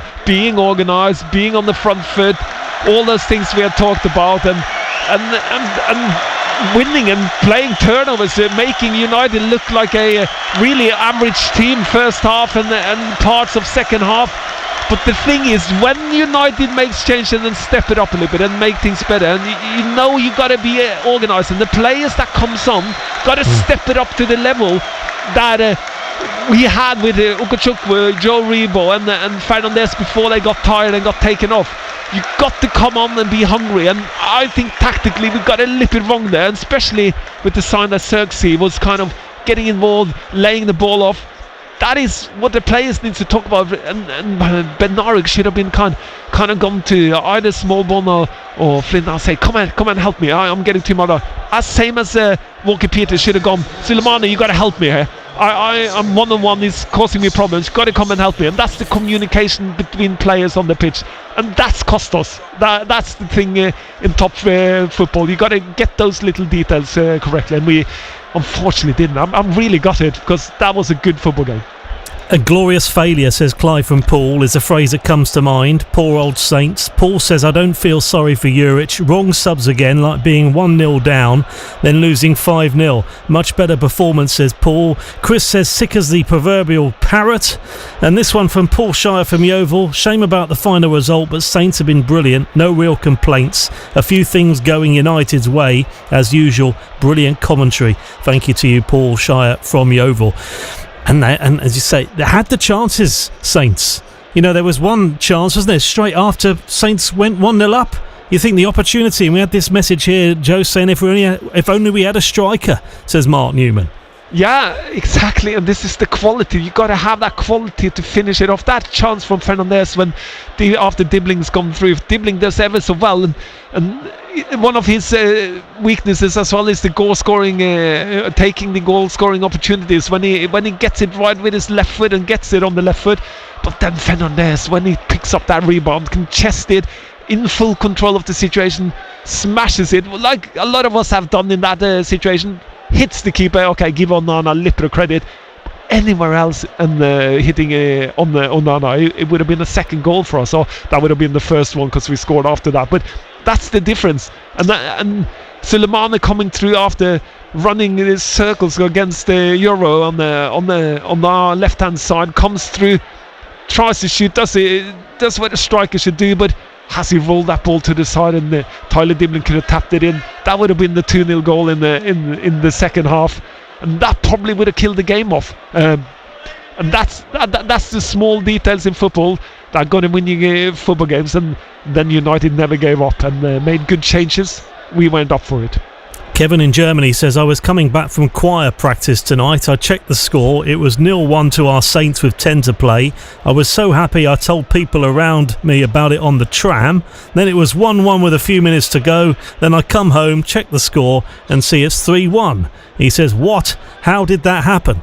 And I think we're all just a bit shell-shocked, Joe, by this situation. And also a couple of people saying about the confidence, and when you are on low confidence when you go and concede that goal, how much of that was a factor tonight, do you think? Because we had 3, as we say, in 12 minutes. Yeah, well, when the first goal goes in, of course you're going to feel, because you want to ride it off, and we rather luck on a couple of situations, but so did Man United. And the thing is, when you get into the end bit of the game, that's the end of the game is always the crucial bit of a football game. When you are 10 minutes, 12 minutes left, a lot of goals are scored in that last minute. That's when you have to be organised. That's when the players needs to step up and help each other. Consider what's more important in terms of what you are doing on the pitch. And sometimes tactics go out of the window. It's more the communication, helping, being strong, protecting the lead that you already got instead of giving it away, because you come into phases of play there. And that's when communication, some leaders need to step up, and we didn't have that in the end. And you can see Xerxes coming on, caused Bednarik so much more trouble, also because Okochukwu and Joe Rebo started to get tired in front of him when they played brilliant games today, and they kind of had to go off. But then Smallbone, Flynn Downs comes on. They need to step it up and see what we have done in the beginning of the game, and read the game in terms of how Xerxes has been involved in the game and block that space. You, as a football player, it's not just the manager. As a football player, you got to come on and read that. And what's happening to Flynn Downs at the moment, Joe? Because he was arguably Saints' best player last season. Do you think it's a confidence issue for him? Well, he's been injured and been out for a couple of games, and that sets you back a little bit. And I don't know, he tactically he used to be so good when he can sit in that role. Today he kind of runs a little bit crazy running, and when he comes on in the face of the game, when he comes on, there was no need for him to start running around going forward on the pitch. He just needed to sit in front of the back three, and that should have been the message from Ivan Juric as well when he came on. Sit in front of the back three and help them out with Xerxes and block them from getting forward. Play it in behind. Just be simple. Just block the space, and he didn't. He just ran out of space, trying to go forward, kind of trying to be positive, but in that phase of the game, it wasn't necessary in my eyes. Well, it finished Manchester United 3, Southampton 1. 3 goals in 12 minutes has won it for United after Saints winning at half-time 1-0 up. Ipswich 0, Brighton 2 is how it's also finished in the Premier League, so Ipswich go back down into the drop zone on goal difference. And in League 1 it finished Shrewsbury 2, Wrexham 1. 81333 on the text. Solent, your first word. Solent for WhatsApp 08000 321 333. Tweet us at Solent Sport. Chris Hall says the subs did nothing. Smallbone looked lost and weak when we conceded a goal.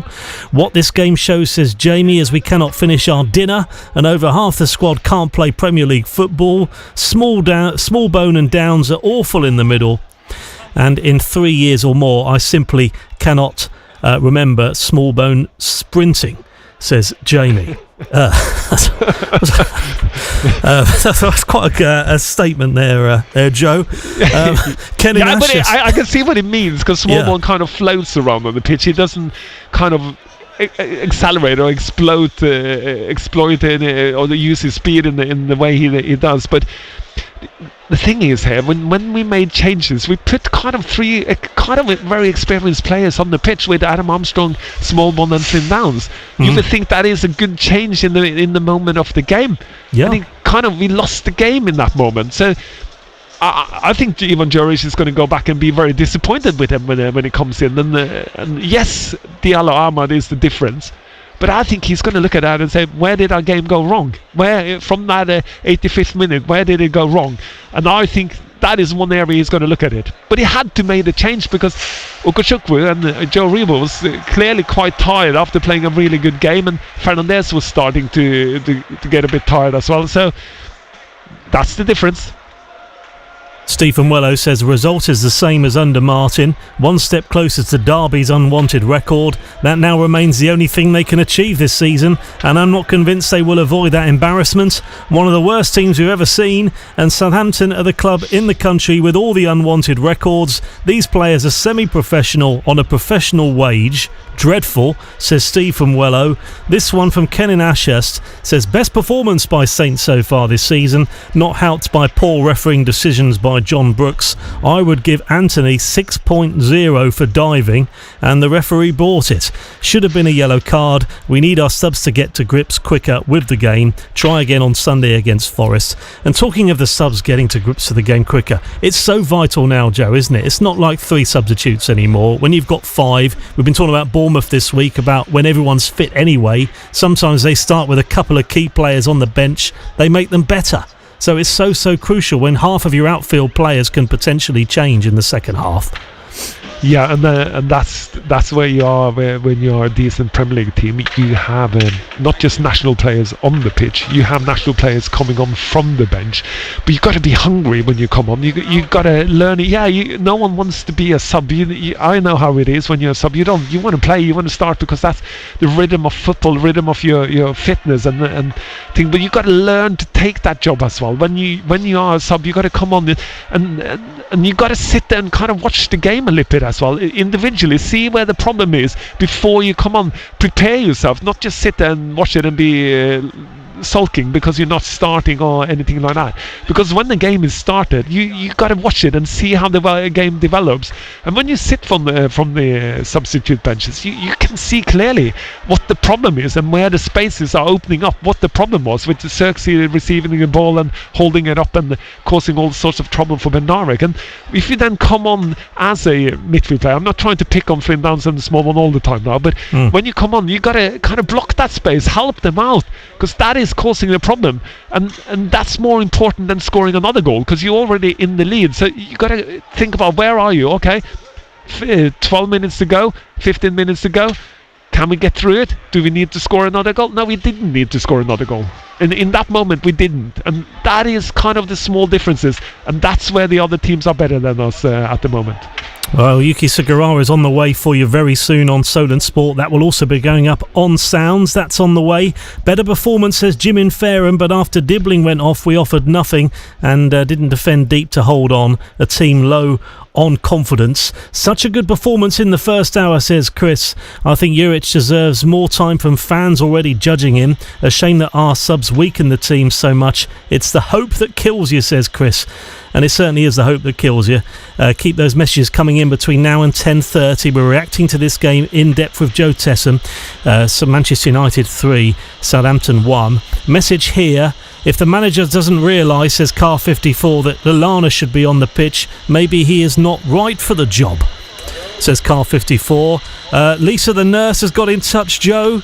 Yes. You're a big fan, so we have heard from Lisa the nurse tonight, which is good to hear. I was a bit worried about Lisa, but I know she's one of your big fans, one of many, Joe. But I mean, when the messages are coming in, it's mixed. There's generally, there's some pride, there's some disappointment, there's some frustration at the end. But what about that point there that a couple of people making about Lallana? When he is coming on, he's generally coming on for 3 minutes, Joe. Yeah, I think Lallana is a brilliant football player and a smart player in terms of organising, coming on and doing those things. And I kind of agree to what he says. Is he the best one to come on in his position? Is it better to start when I think Lallana is in that time of his career where if he doesn't start, he doesn't really work. But I agree with his experience to come on. Would he have done something different in midfield if he has come on? Maybe he would have held his position better. Maybe he would have realised that, and that's what experience does to you. And so, it is a tough one. But I would like to see more on the pitch as well, because I think he's a brilliant football player. But also, he is one of those who will boss other players around, and he does that. And for me, that is. But when he's been coming on the last couple of games, when he's been on, he looked very. I know he's only playing 4 minutes, but he looks like he's not interested. He looks like he's kind of sulking a little bit, and I hope he isn't, because he is a great football player, and I think we could have used him more. I think Ivan Juric. I don't know why he doesn't play him more, but again, Joe Reba and Ogochukwu had good games, and they walked off on 1-0 at him, Waldo. So they came off because they were tired. Could he have played instead of Smallbone? And it kind of the priority of where the manager stands with that. And at the moment, it looks like Smallbone has priority in front of Lallana.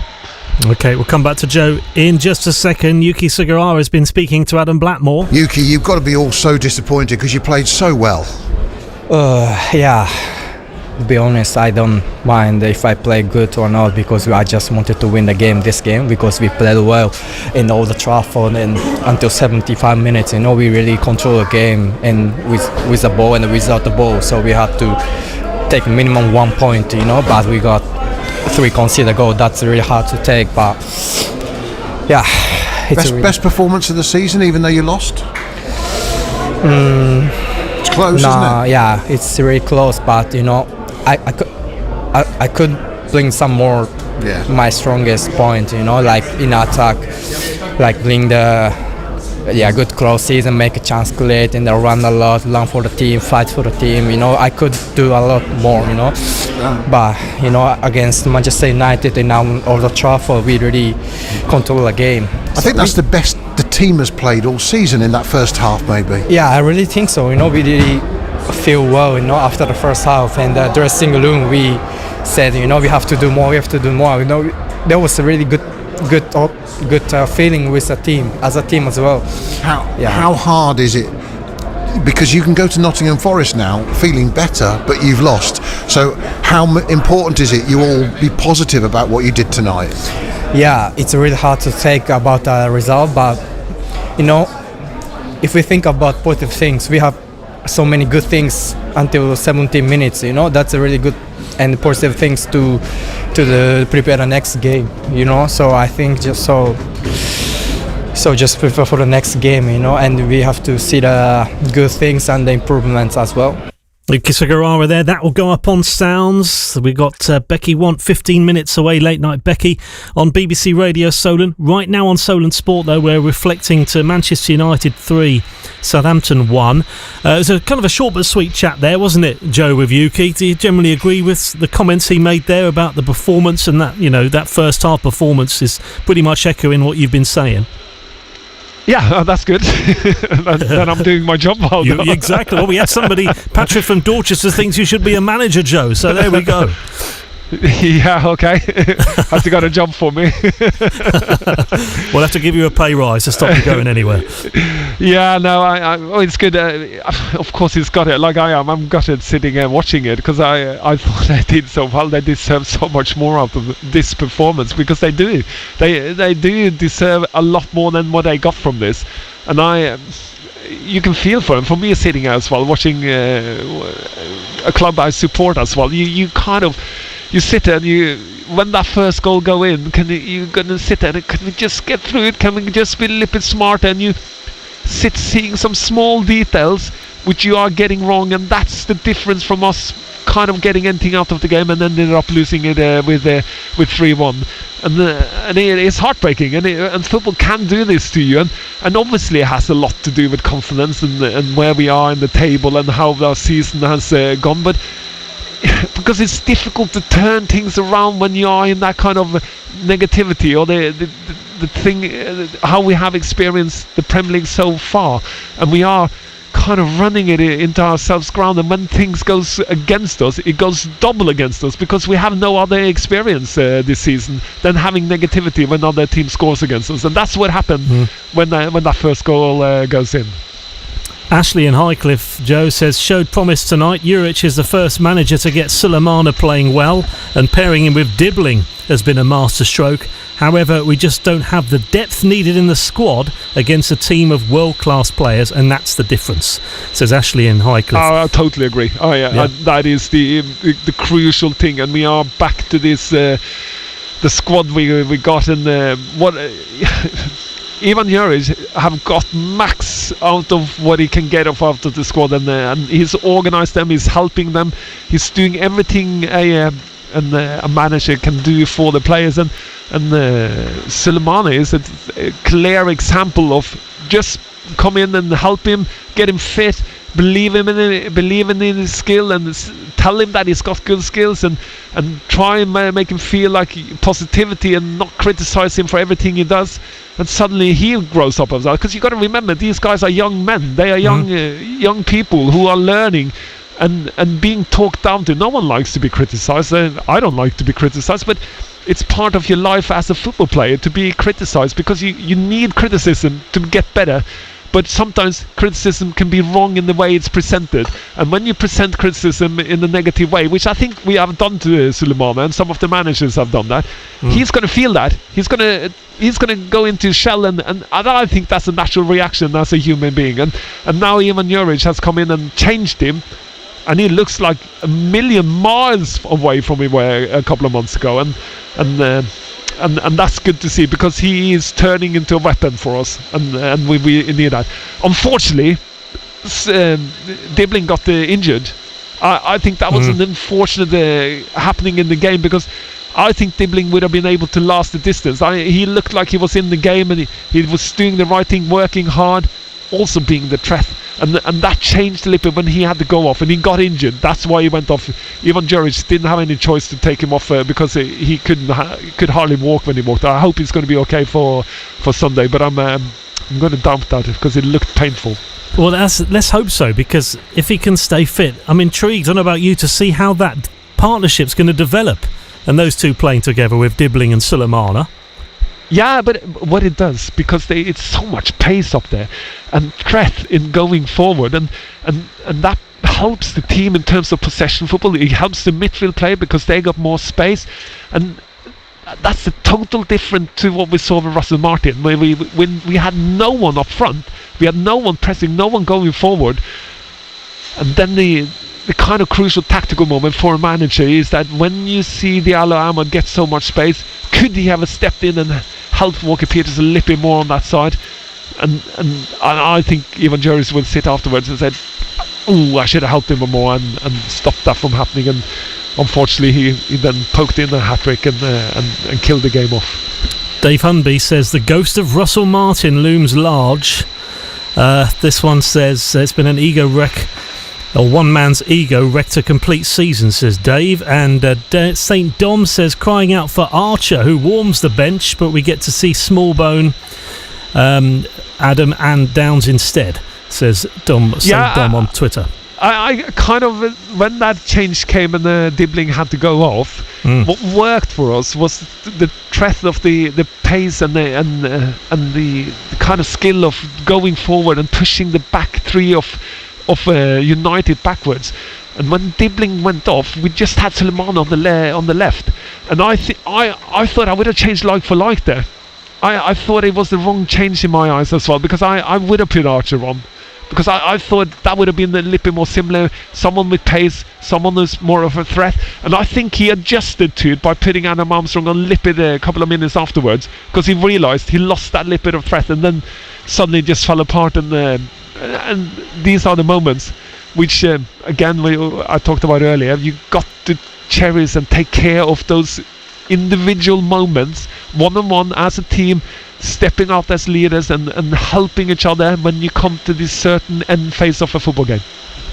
A1333 on the text, 08000 321 333 on WhatsApp. Solent, your first word, and tweet us at Solent Sport. Manchester United 3, Southampton 1. 3 goals in 12 minutes for the home side has earned them all 3 points. Ivan Juric is on the way imminently as well. That's going up on Sounds later, as is Sugawara, and our latest episode of Going Home with Adam and Joe.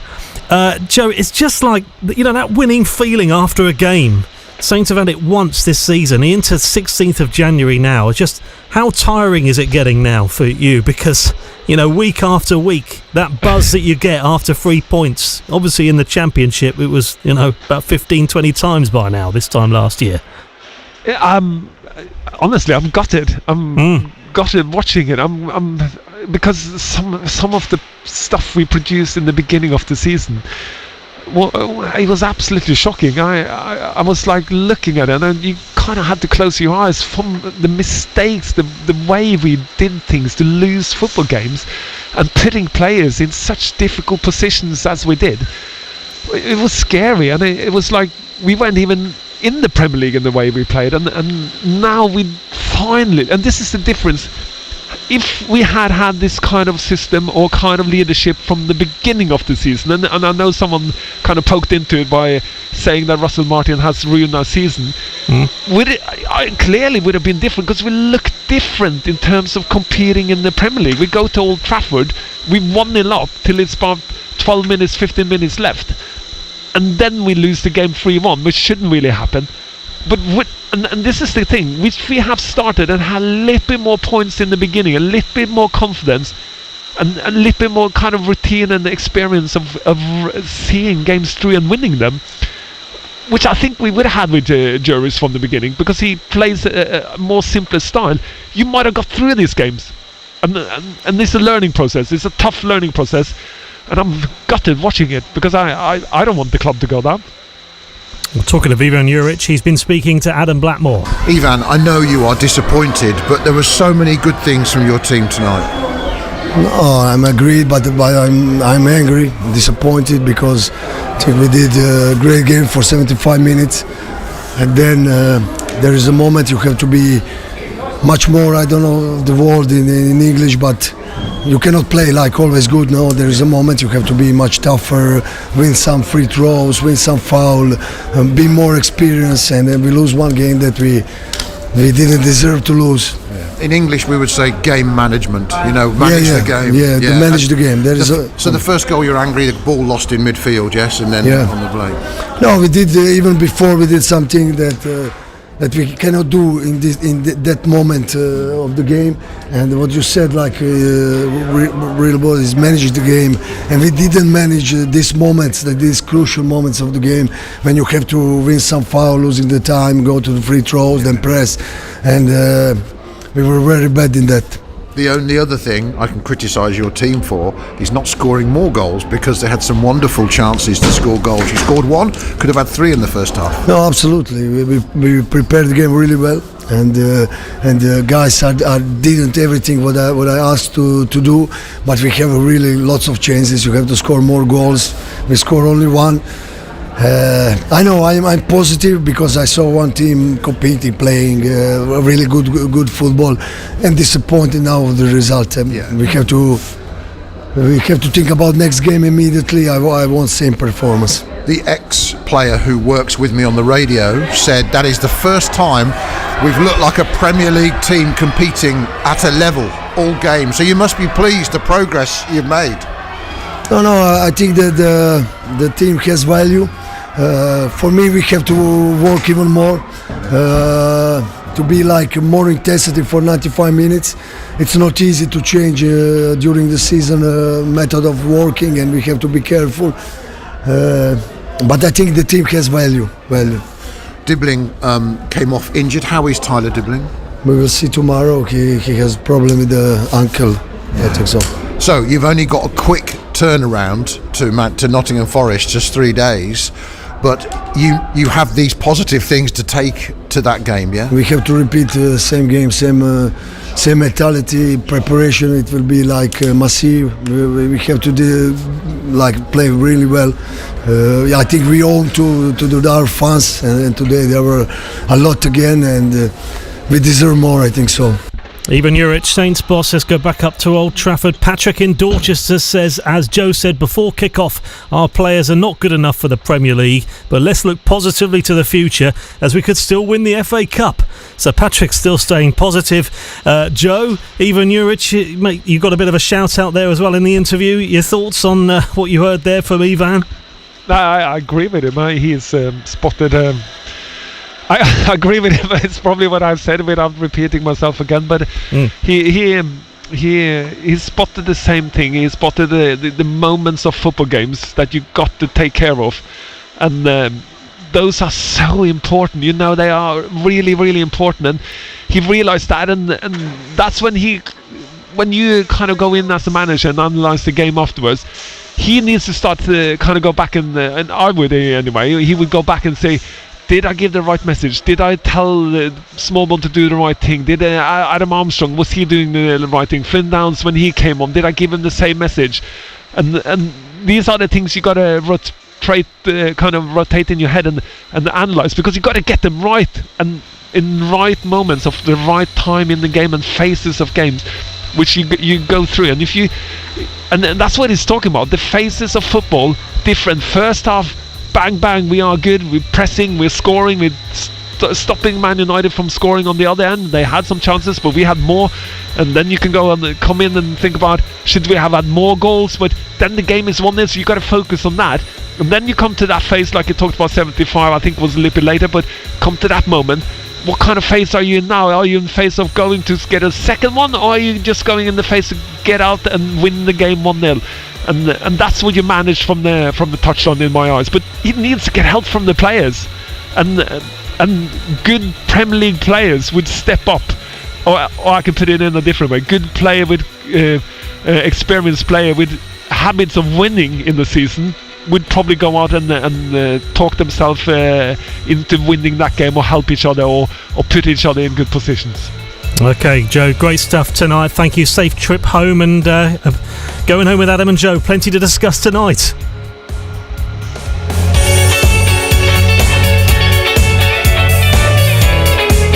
Joe Tessamar, Saints summariser, ex-Southampton midfielder. A commentary with Adam Blackmore. Defeat then for Southampton. Ipswich 0, Brighton 2. It also finished in the Premier League. This has been day 3 of 3 of live Solent sport commentaries for you. A busy week. As I say, Going Home with Adam and Joe available for you later. You can just subscribe to our BBC Sound Southampton page, and you get all the notifications as soon as our content uploads, including interviews, pre-match, post-match. I'll be back for an hour Solent Sport preview tomorrow, 6 till 7. And then Saturday, our coverage starts at midday ahead of 12:30 kickoff. AFC Bournemouth at Newcastle. And then I'll be at Fratton Park with Andy Moon and Guy Whittingham for a 3 o'clock kickoff as Portsmouth host Middlesbrough in the Championship. Saints back in action on Sunday. They go to Nottingham Forest, 2 o'clock kickoff. Build-up starts at 1, and I'll be at St Mary's for the women's game. Presenting from there, they host Sunderland on Sunday in the Championship. Late night Becky next. 3-1 defeat for Southampton at Manchester United. It's 10:30. The Late Show with Becky Want. On your local BBC radio station. And the football's over. If you are listening on BBC Radio Suffolk or BBC Radio Solent, you are very, very welcome to The Late Show now that the final whistle has blown. I hope you've got a smile on your face, but of course not everybody can have. Now that we're talking about reading, we're talking about books, we're talking about whether you are an abandoner or a finisher. So do let me know. Do you go, you know what, 3 chapters in, I've had enough, it's not going to get any better, I'm giving up the ghost, or do you just do what I do and persevere right the way through? If you want to mention, all you have to do is clock on, just give me a quick ring. If you've never done it before, it's 08000 321 333. If you're a virgin, if you're a first timer, let me know. I would love to hear from you.